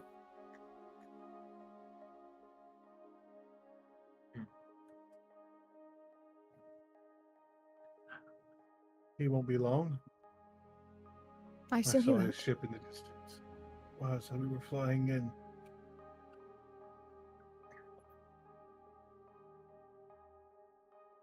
I've been on his ship enough times to know what it looks like from a distance.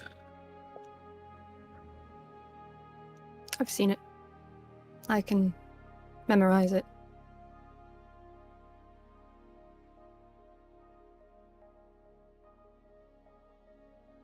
The new one has a submersible, which I imagine comes in handy, given the state of parts of the Underdark.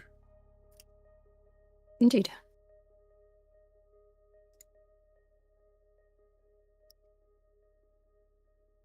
Are you sleeping well?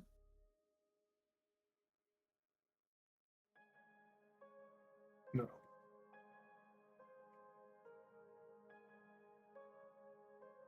Not really.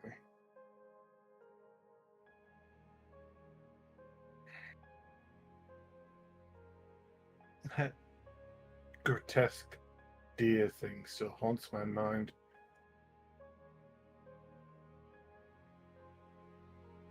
That whole It's- day haunts me. It most likely will for a very long time. Her new scar is completely out and open now.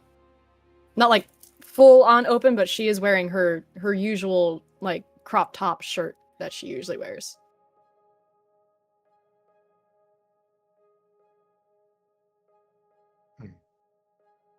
His eyes drip to it. As most things will haunt a lot of us since that day.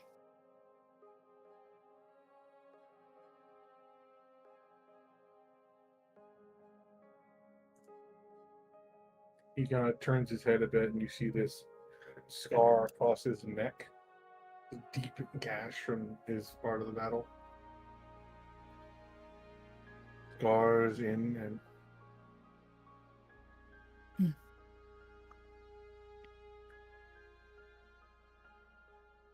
If I may ask you one simple question, why did you think it was necessary to lie to me?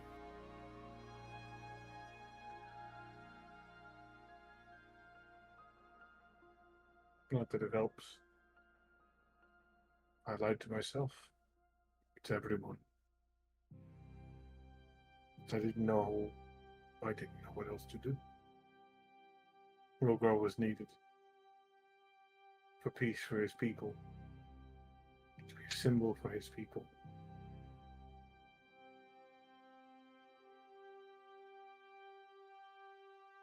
It got me out of that prison. It let me meet you. The prince. With your friends. I stepped into a role. Stuck. Not like I could just turn back or even into this newer form. A blending of the two. It wouldn't have made any sense. I didn't know how to begin that conversation, even when I realized I could return. So by the time I realized we could, we were off again. Which is why I wish to have this conversation. I will let you know now, on a diplomatic number. Whatever happens in this room after this conversation, you will continuously have allies in this room. In and out, and inside Coldport, whether you need shelter, comfort, and or just a friend. But you will lose a role today. Unfortunately, one I have known I will lose, that we will both lose. Not only by our statuses, but seems the way our lives wish to go, they will not connect again.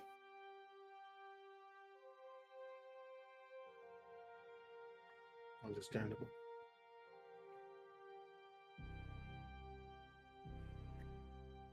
I will continue that conversation once the prince gets here. It takes a bit. You're pulling into port. For some reason, shouting. It's still happening outside. The Duke shouting at the top of his lungs. Need able fucking sailors here now! Bring out your dead! Anyway, Bring out your sailors! Get out of my head. But he does appear in the room, slipping in silently, as he often does. Well, this is rather dreary. For a reason I myself find reasonable. Please, have a seat. He does pause at Rogar and sort of touch his arm for a moment before sitting down across from both. So you're in sort of a triangular pattern.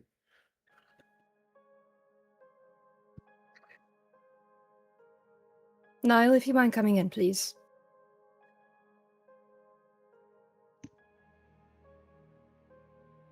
and steps into the room.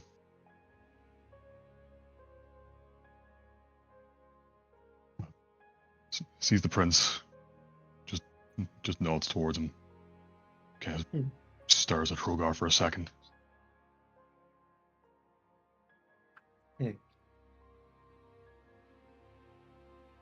Now, this is a conversation I have been dreading for a very long time, one I have been running away from, if I may be completely honest. I've sat on it, thought about it, sleepless nights about it. Yet it still pains me to do.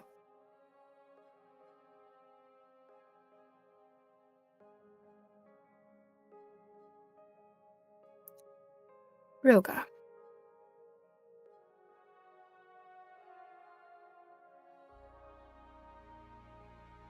The first love of a man I have seen before my father, after my father. One I have shown and seen so much of. Both experiences and lessons.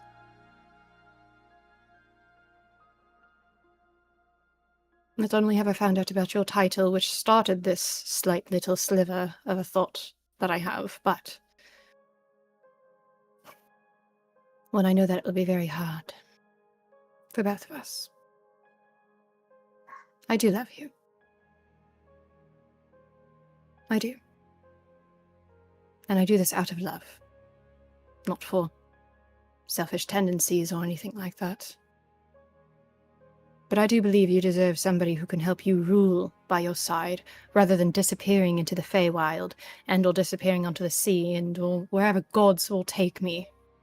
Out into the world, never to be heard from, never to be seen, until I suddenly appear again. That is something I do not wish to put upon your heart, as I've said before. And I mean it.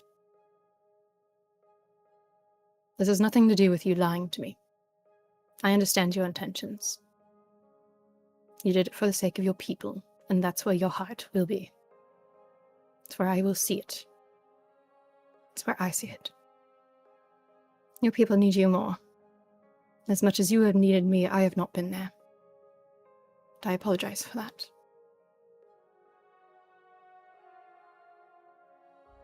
But you deserve a queen by your side. Not a poet or sailor.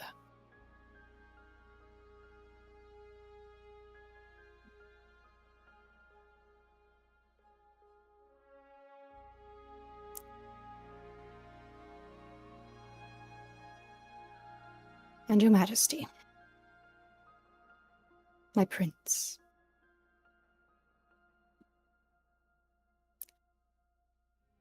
I hate to say, I do not know much of you other than the slight little nightly dates we have gone on, and all the long conversations on books and maps, underworld creatures of both the Underdark and the sea.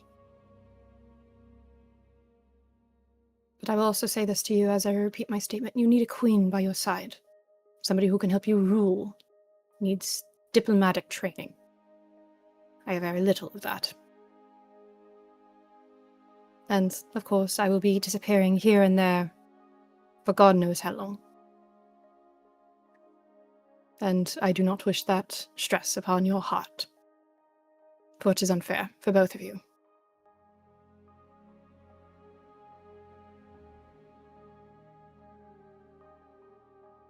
Once again, I repeat my statement. I do this out of love.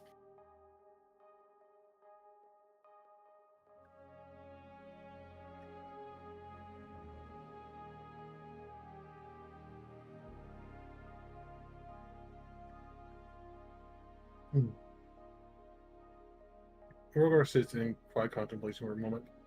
The prince, ever the professional, smiles and slides over a scroll. I anticipated this for some time.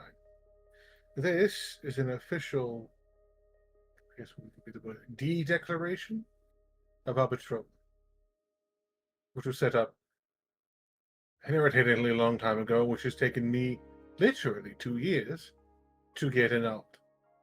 Because it's not up to my mother, it's up to a minister, it's a whole thing.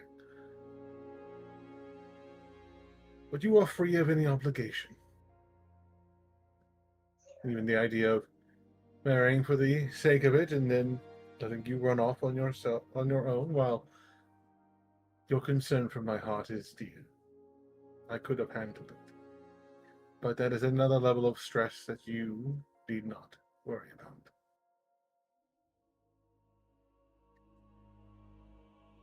I am a spy, my love.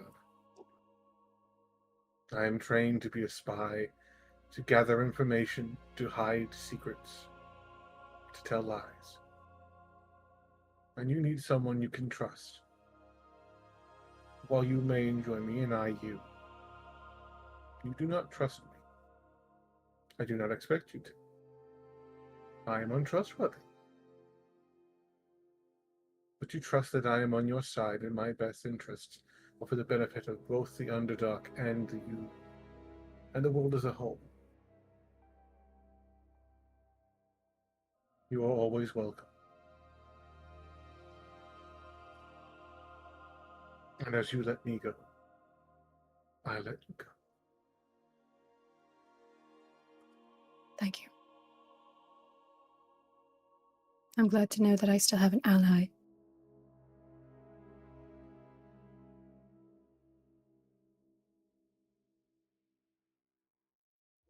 Rogar takes a moment, nods.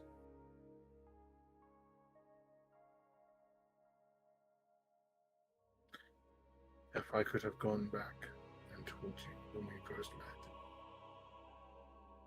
you wouldn't have understood, but I at least would have told you. Could have come to you as myself, as much as I could have been at that point. But I didn't. I couldn't So reach much you. of too many years practicing being someone else.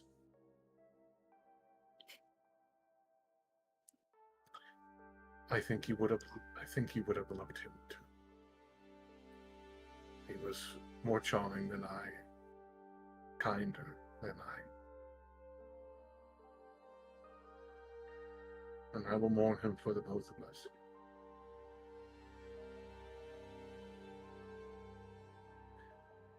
I will not be taking the leadership position of my people. I will be passing that down to Rogar's sister. And I will be taking my place at her side as a confidant and protector of the Broodmother, as I have done for generations before. But I will do this only after the threats against you and this world are dealt with. I will face my grandfather with you.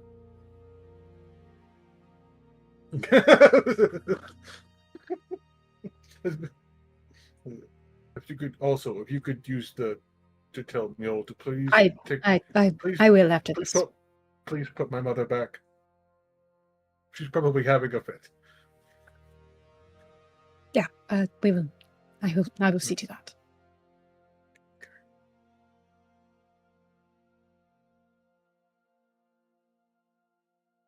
Deserve, want, and need, and realms of love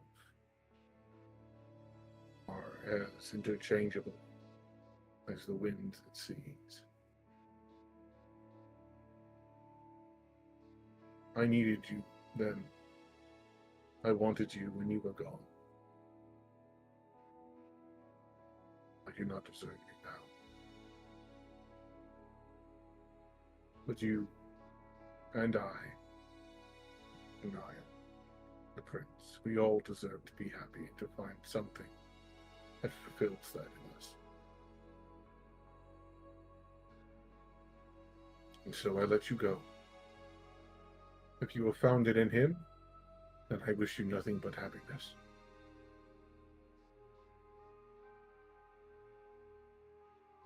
And I to you. As I know nobody could truly fill that gap that I was there.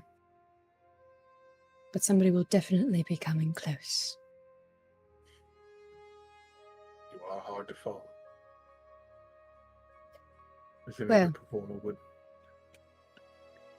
Huh? Sorry? But you are hard to follow, as any performance after you would be. I leave a mark wherever I go.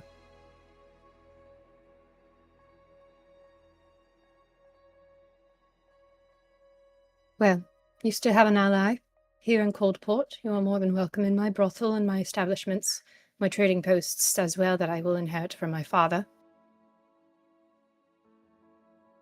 And a friend, if the time comes.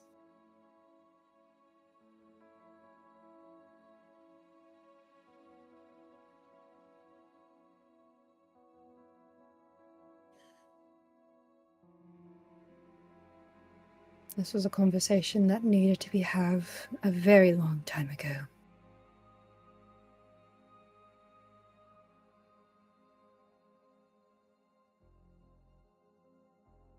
I'm glad you both could understand.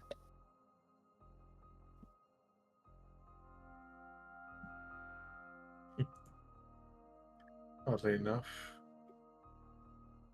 not the first time I think either of us have had to have this conversation. Surprisingly enough, we are both older than you.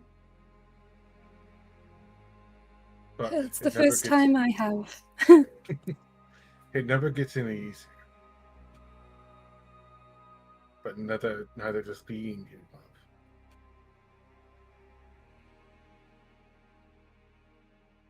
Very true. Zara's starting to tear up. As close as she has been having to keep it together, she's tearing up.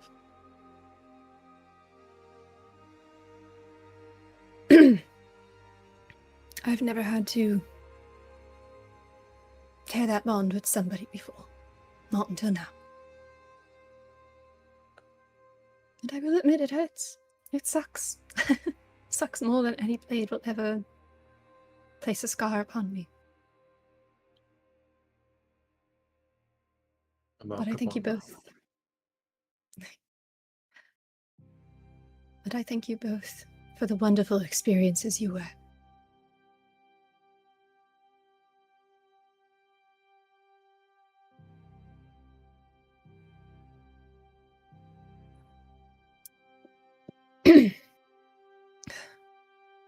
For now, we have a dragon to take care of. Indeed. I need to go organize my aerial scouts and see what information they can get. Of course. I must organize my agents. A lot of holes to fill now with the Wendigos out of the way. We will leave you to discuss the next steps. They Before both. Is there anything you would like to say? She'll turn to Niall.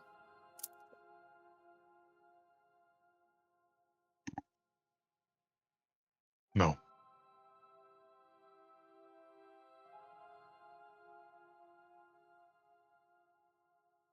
Then you are free to leave.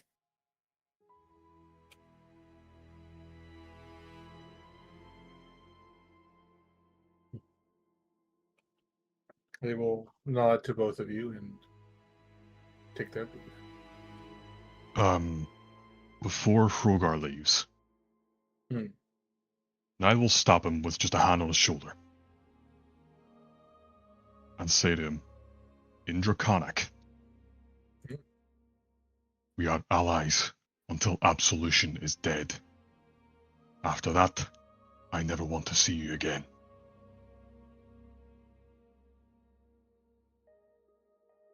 He replies in Draconic. Understood. I will let go of Hrogar's shoulder and let him walk on. And he does.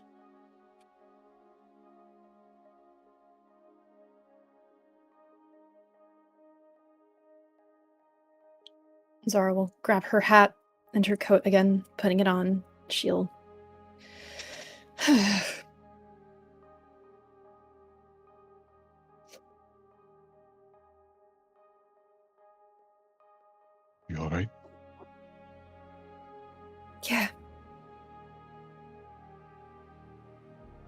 I will be.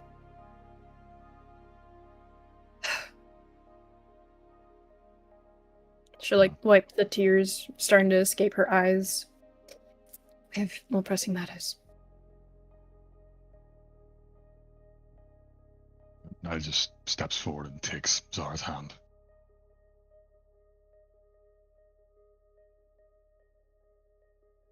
Doesn't say anything.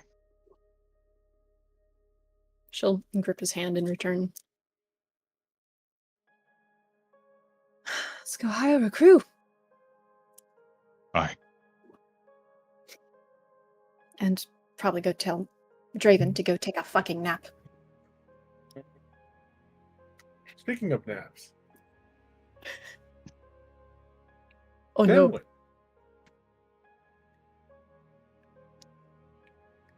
Hold on. Just a moment. Oh.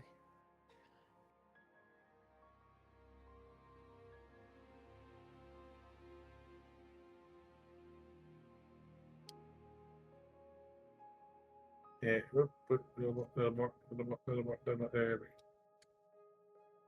It's blue now. Oh, good. The dynamic lighting. It means it's gonna fuck. It's a dynamic lighting. Drama. Finwin.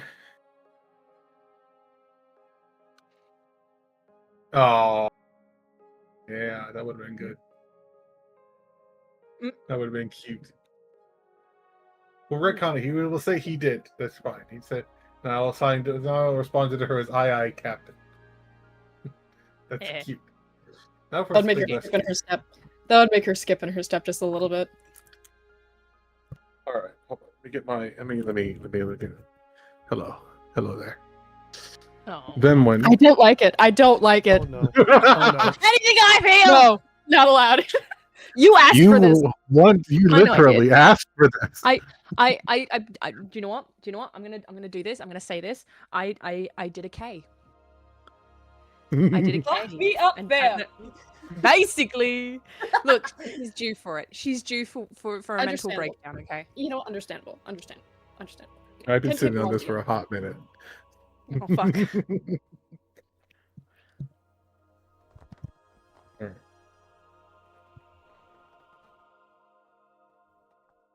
Okay.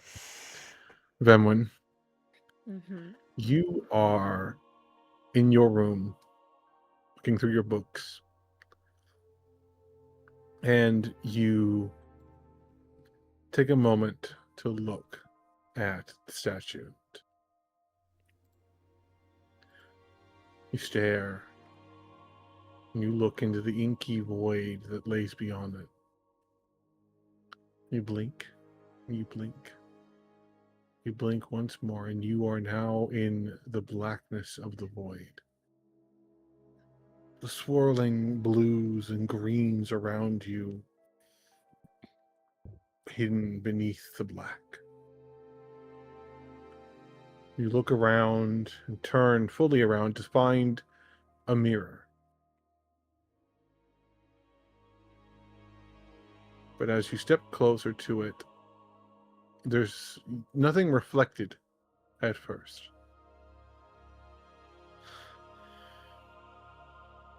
And you watch as a figure takes form and steps into the light. And there's a reflection first of your brother, shining in the way he does. His color scheme is contrasting yours at every turn. Why couldn't you just love me? Every time, every bit of our lives growing up, you were a contrast, a rebellion, an opposite. Something to be warned about, but also something to aspire to.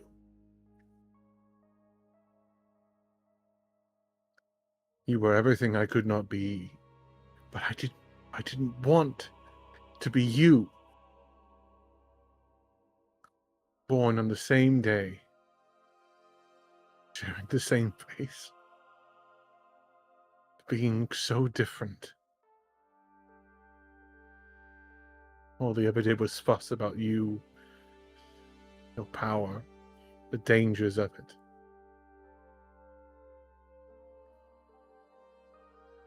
Especially Mother. All she did was fuss about you. She nearly disowned me for not helping her in her little scheme. God forbid when I tried to warn you. But at every step, I wasn't just your brother. You looked at me with such hatred. I was the golden boy, literally. I was the normal one. I was the one they didn't have to worry about. I needed more than their approval, that I needed my sister, my other half. And you just love me the way they loved you.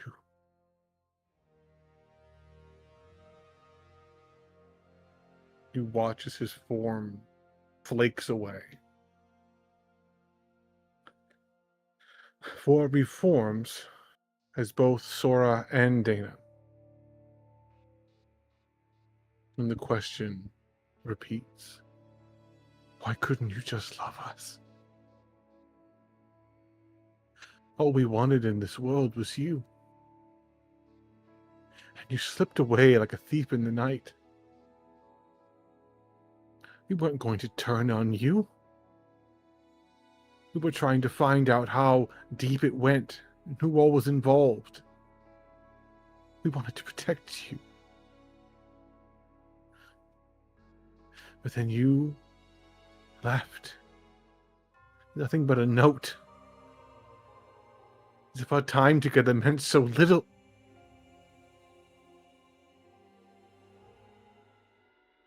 You were just going to vanish from our lives. Because all the years meant nothing.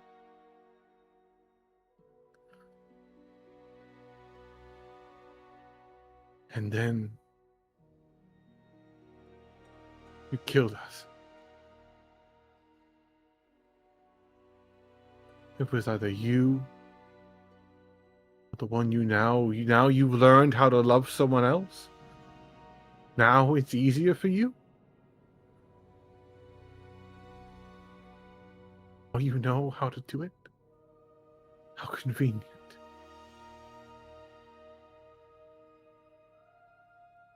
Now we have no chance of having it again.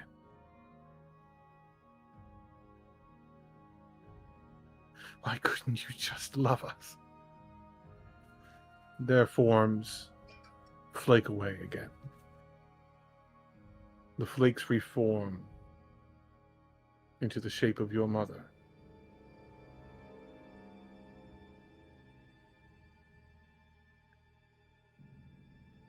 Why couldn't you just love me?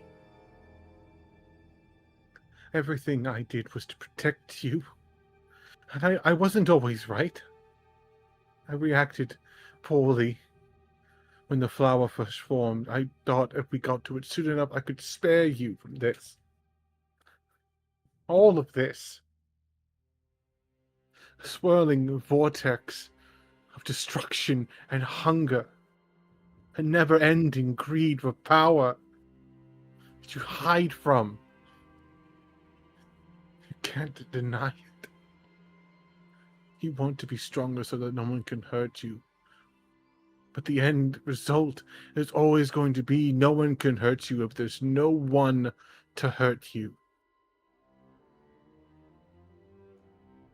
And you resented me all this time to think that I didn't love you.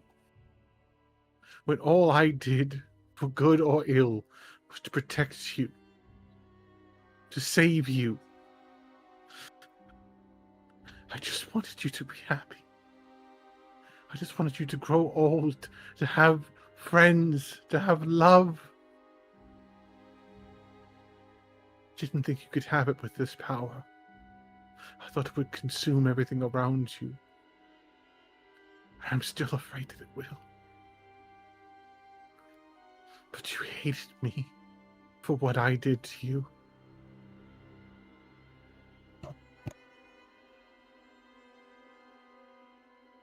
Her form fades away, and you hear their voices swirl around you, asking again and again and again, bits of their faces pleading, crying, until the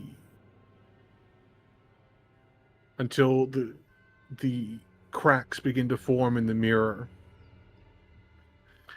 and one final figure takes form, stepping out and shattering the mirror behind them. Then when it's you, and you look yourself in the eye as she asks, why can't you just love me? All of me. All of our flaws. All of our pains. Everything we wanted to be. Everything we couldn't. Things we don't know if we can be.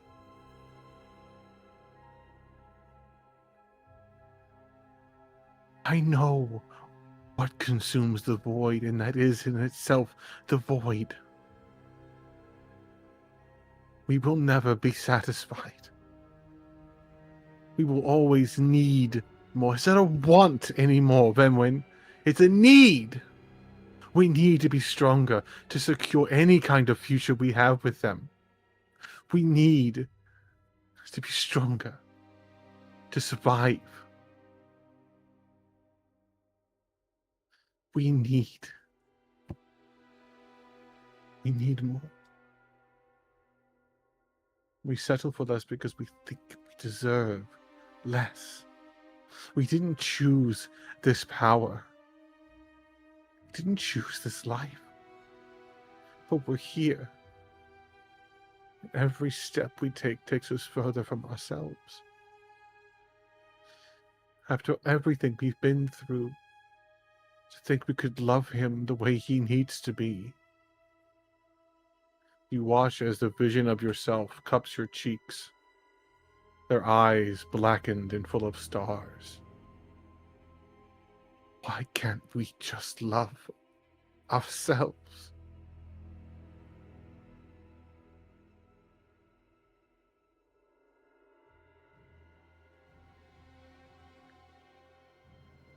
When you feel yourself fusing into you, your body's melding and swirling and twisting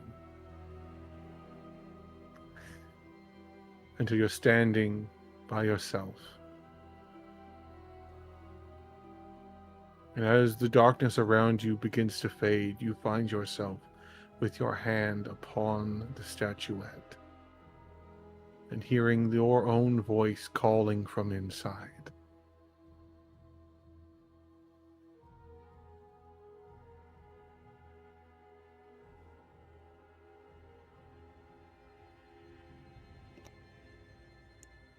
Coming back to herself, she's going to see her hand on the idol and immediately,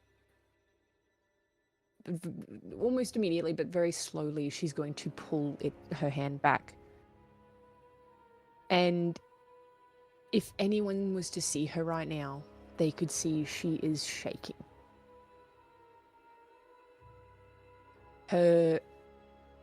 The muscles in her neck are very much like kind of tense. She is holding back emotion right now. And she takes a few steps back and stumbles over her own feet and just kind of sits on the floor.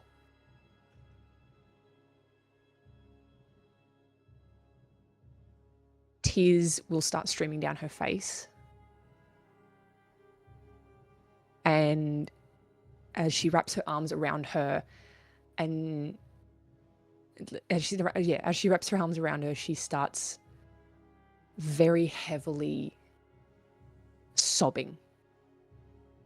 And she kind of just curls into a ball, and the sound of the sobbing just grows louder and louder.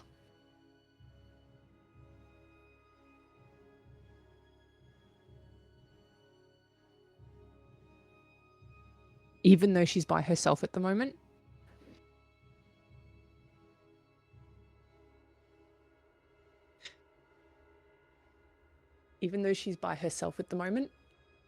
she starts through the sobs. She starts sitting there going, "What become of me? Is this my fault? Am I really the problem?"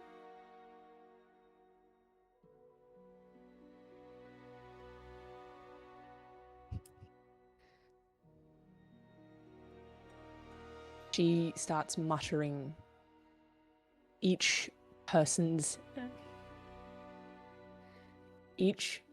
name that was in her vision, including herself.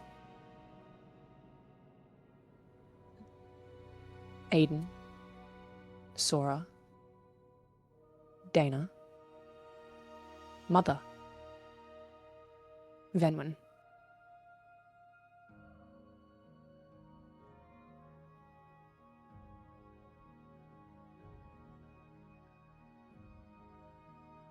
Not even... She feels alone.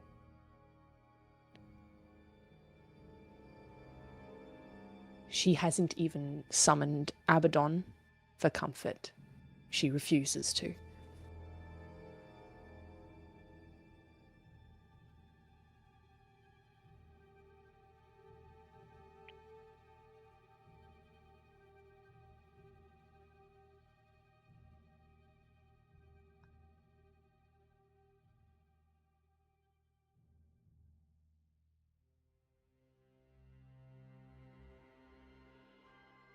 That's...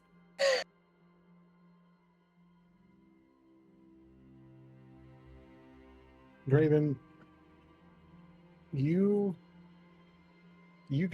are heading back up to go to the conference room, the thing, but you sense you really do get this paladin sense of, not even the paladin, it's almost a blood hunter, because that, to what she doesn't realize in the moment, but you realize, is that as she is in this emotional despair, the spiral, the shadows are leaking from her.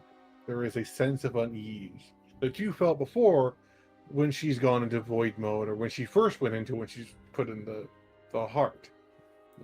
The unstable energy and things that are sometimes tied to her when she's a little less than calm. And it's also, we can also just chalk this up to the boyfriend senses are tingling. The fiance senses are tingling. And you're just like, shit. And you make a run for it, and you get to your room, and then you see her sobbing on the floor. And you see the shadows wreathing around her.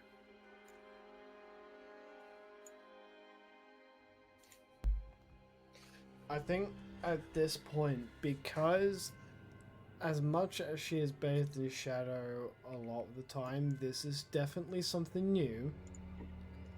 And this is definitely something ominous, so Draven is approaching with extreme caution. As he approaches cautiously, Venwin, it's me. It's Draven.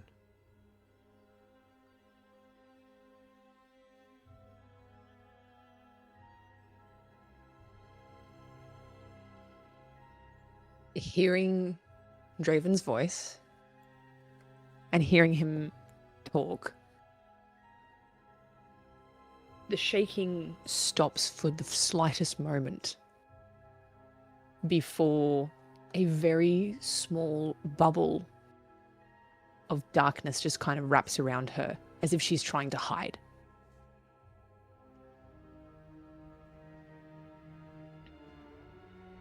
Alright. Fine.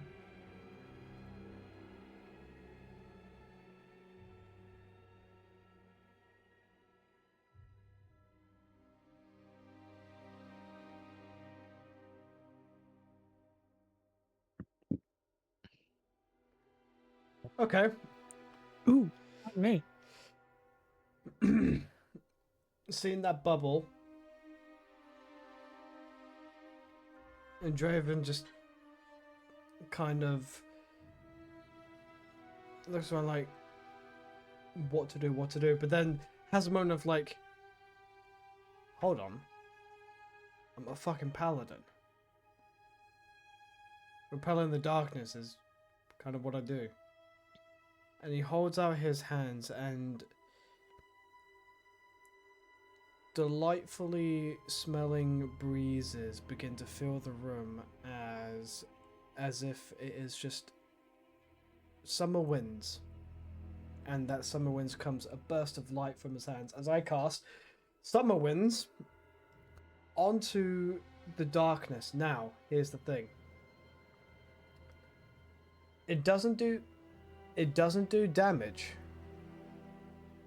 to Venwin, because Venwin is considered an ally, so actually you regain hit points. Yeah, pretty much. As he's trying to basically push this orb of darkness away with his divine light.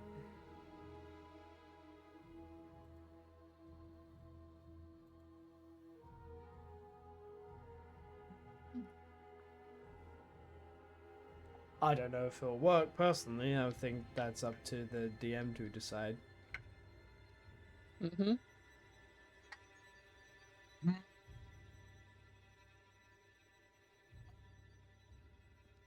Oh, I'll allow it.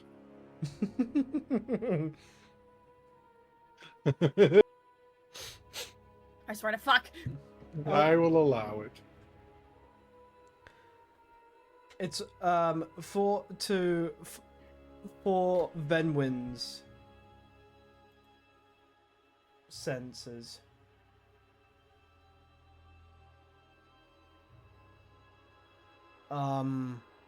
It reminds the summer winds. The smell of these summer winds remind her of home in the Feywild. That dusk summer breeze hitting the air.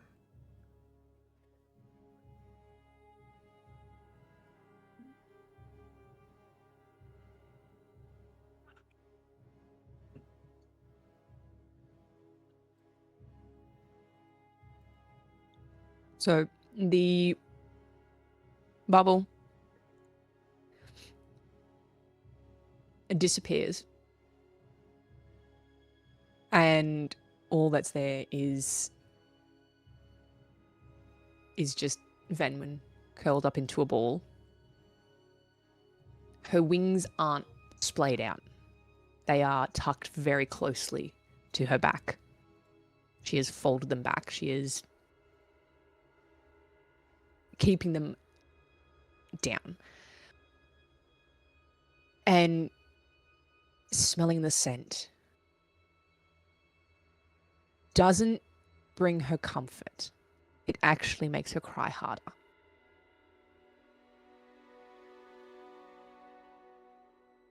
And she's got her eye, she's covering her face, her eyes are closed, but she's muttering. And she's still shaking.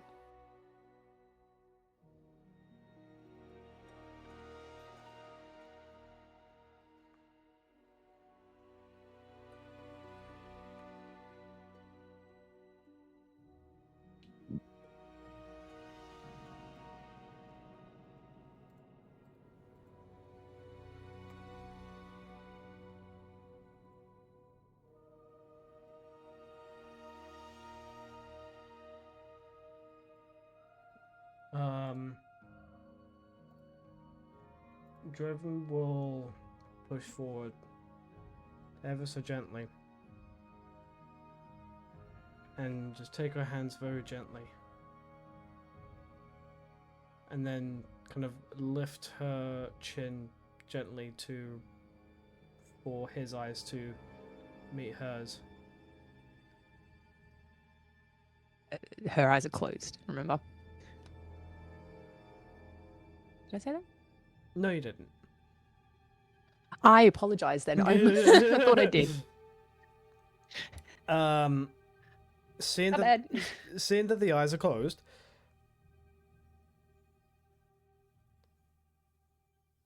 sweetheart, you're safe. You can open your eyes.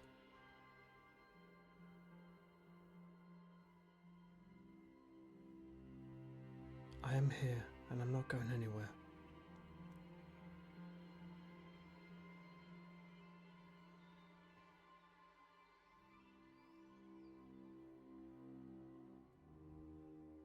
A whimper escapes from her mouth. And she kind of shakes her head a little bit. And the mumbling gets a little bit louder. And all you can hear is her sitting there saying, "My fault. It's my fault."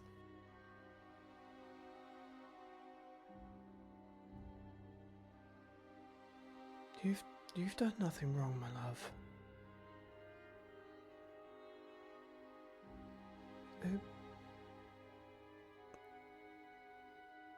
What's made you think that this is your fault?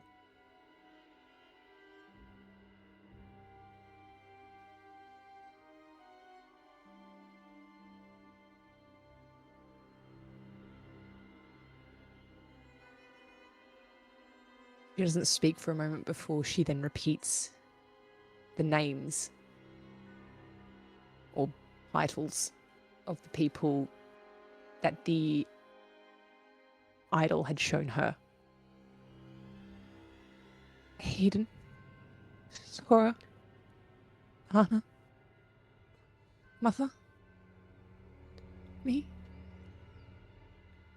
my fault. Aiden risked his life for you. Willingly. If that's not the sign of love, then I don't know what is. Sora made his own choices. Your mother? While poorly executed, she was just trying to protect you. And yourself? Wow. You made a mistake. So you're just like everyone else. Is Venwin holding the idol right now still? No. It is still on the shelf. He had merely touched it. Oh. Okay. Draven actually doesn't know about the idol, does he? Sorry. I breathed in rice. Oofed. Don't do that.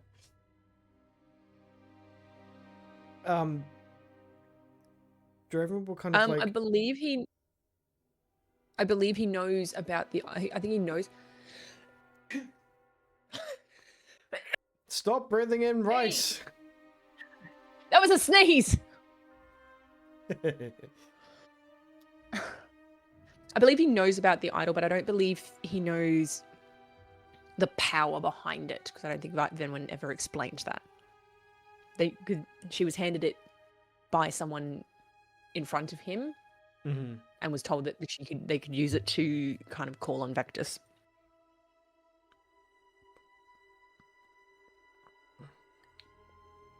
Draven will now like cup Venma's face with both hands and like actively like try to get her to open her eyes. Hey, please look at me.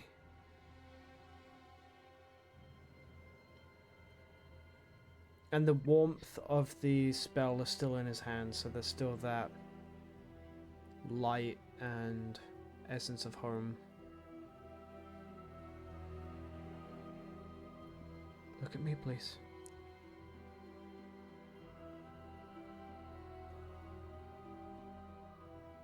She is mentally fighting with herself to open her eyes before they very slowly open, and despite the fact that they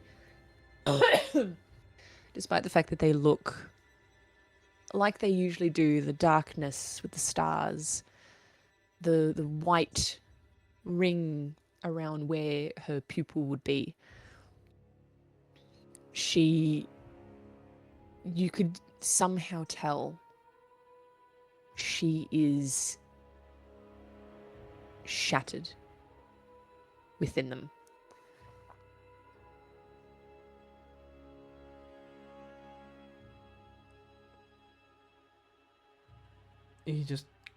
Draven will just kind of look in these eyes and just say, there she is.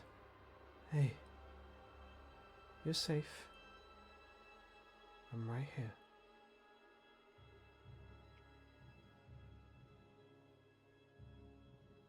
Nothing is your fault. They are simply choices made by powers that be and other people. You have no control over that. This has nothing to do with you.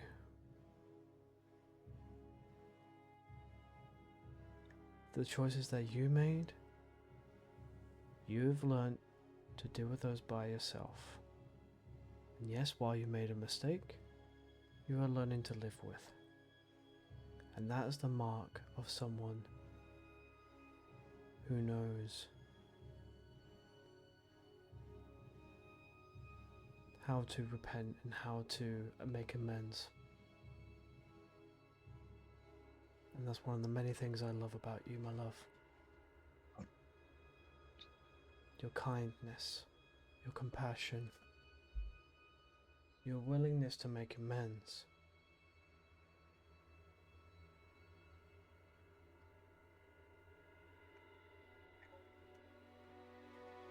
As he kind of just rests his forehead on hers, as he just gently strokes her cheek with his thumb. Come back to me, please.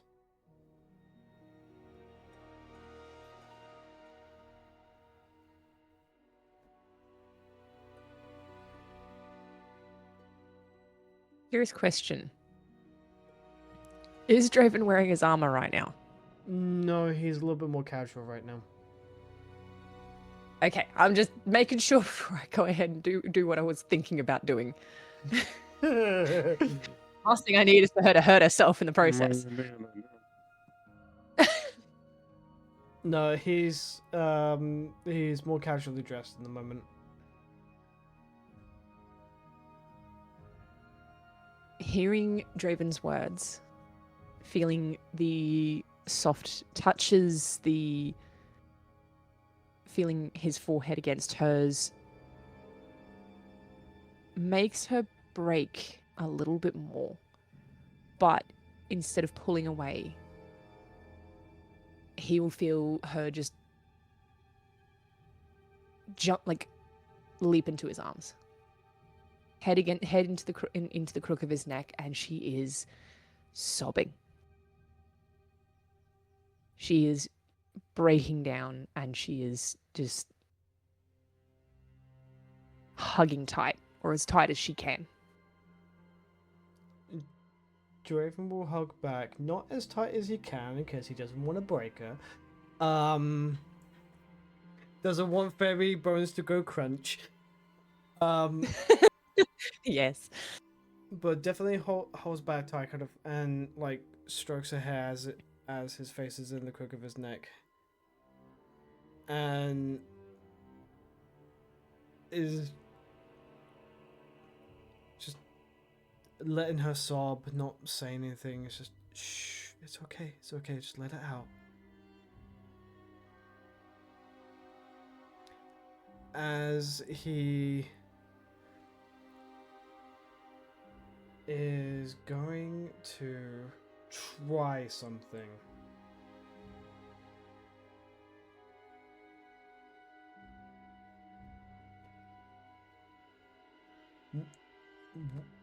Draven noticed that Abaddon is not around. Mm-hmm. Draven is using every bit of his willpower, his thought, and his love for Venwin to see if he can, because he's in close proximity of Venwin right now, is to will Abaddon into being for her and through her.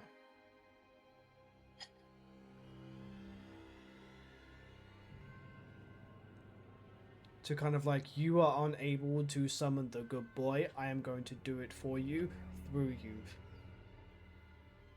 I'm gonna leave that to the DM's discretion. Yeah, no, like if the DM says that that's cool, then that's fine. If I have to roll for it, I have to roll for it.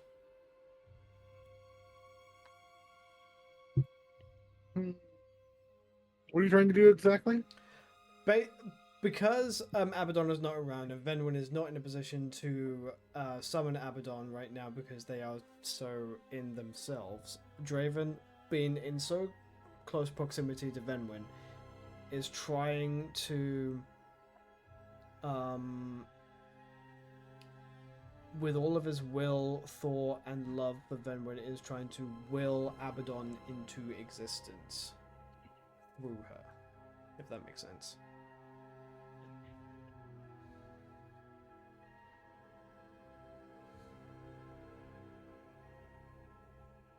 If you want me to roll for it, Yeah. I don't mind rolling for it. I'm trying to I'll just let you do it. I'm trying to what would even be the role? Honestly, if I had to pick, I would say a charisma check of some kind.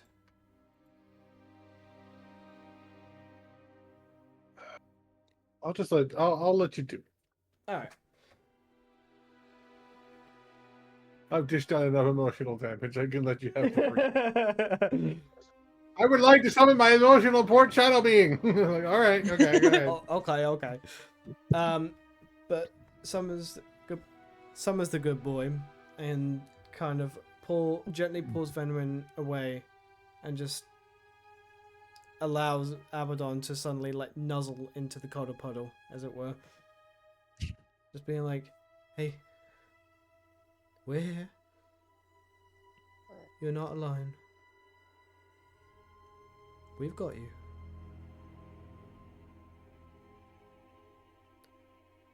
Now,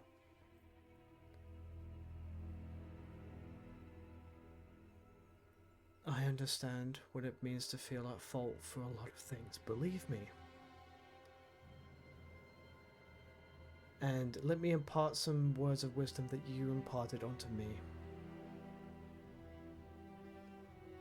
You had some things happen in your life that were beyond your control. That does not mean you are at fault.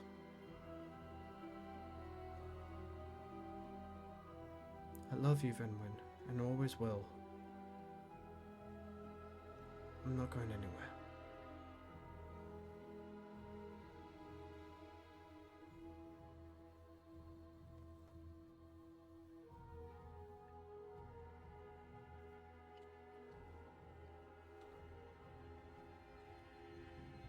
The way Abaddon looks when he comes out is not obviously big, beastie, snarly, ready to fight boy. He is in full puppy mode. With the big eyes, very ears back. He is just kind of head in the lap, in Venwin's lap between them, and he's whimpering.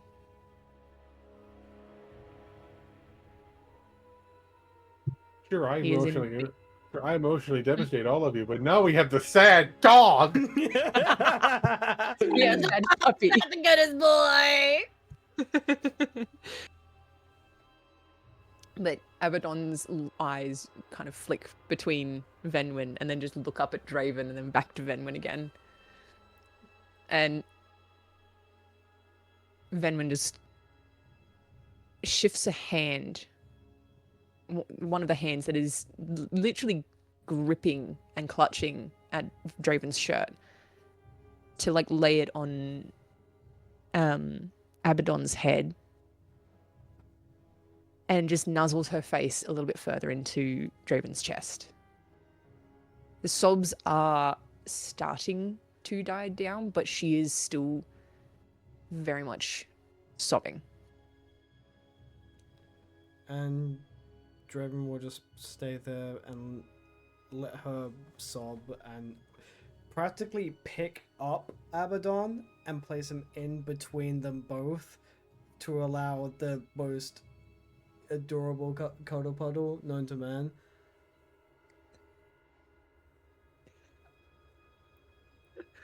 And doesn't say anything else, honestly. He said all he's needed to say, and he just holds them both close and just strokes Venwin's cheek often with some very soft forehead kisses in there.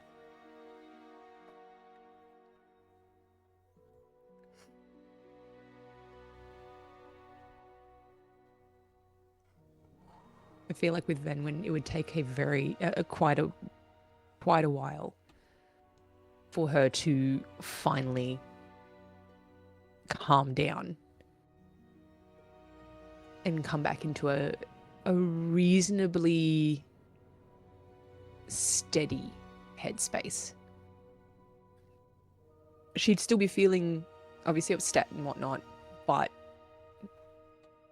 she wouldn't be sobbing as hard if any sobs happened.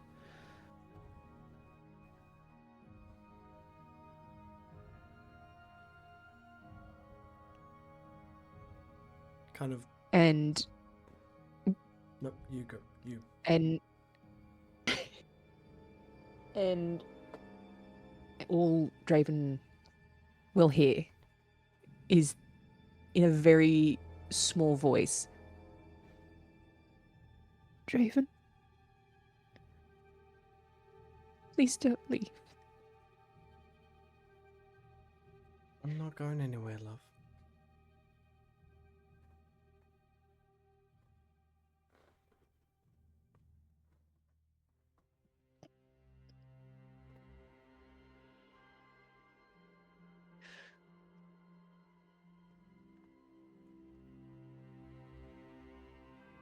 House is a fucking nightmare. For the record, I am just watching this, and I am emotionally fucking wrecked. You requested. You requested emotional devastation along with everyone else. I plead the fucking fifth. well, leave it to you destroying Venwin to get me back into making memes. Right? I can't see because it's all the tears. Oh yeah, no. All right. I think we will close this lovely little scene here of having the big hugs, and we are going to round off there this time. Now we have a bit of direction. We've got about a week to prepare fleet and make plans to fuck up his day and assault one of the most dangerous places on the entire planet. Within those days, I imagine we will be contacting our allies and having those conversations, having other side conversations to be had. And I will be working on getting some more updates on people's weapons and such. They need to do that, make some updates to some people's things. So we're working on that this week. As far as those of you listening, if you're wondering if any of us are sorry, no, we're not sorry. No, absolutely not. All right, we're gonna wrap this up here. I don't have a fade to black this time. That was plenty. I do want to say I would like to give another special shout out to Kay's lovely manager I hope that you are recovering well, and I know they are bullying you by making you not do things to recover, and I say, good! Recover! Heal thyself! Rest, hydrate, fucking rest. She got a care package. Don't worry. She got a whole basket that everybody kind of contributed. She got a whole basket. Don't worry. Good. Good. Get They will cherished, take care of you. motherfucker. Take care of yourself, and that goes for the rest of you. Take care of yourselves. Eat your food. Drink your water. Take your meds. All right. Thank you all for watching. We will be back next week with more hijinks, hilarity, and emotional devastation. Be sure to check out Casey's stream tomorrow, and keep an eye out for more of our things. Thank you. Bye. Bye.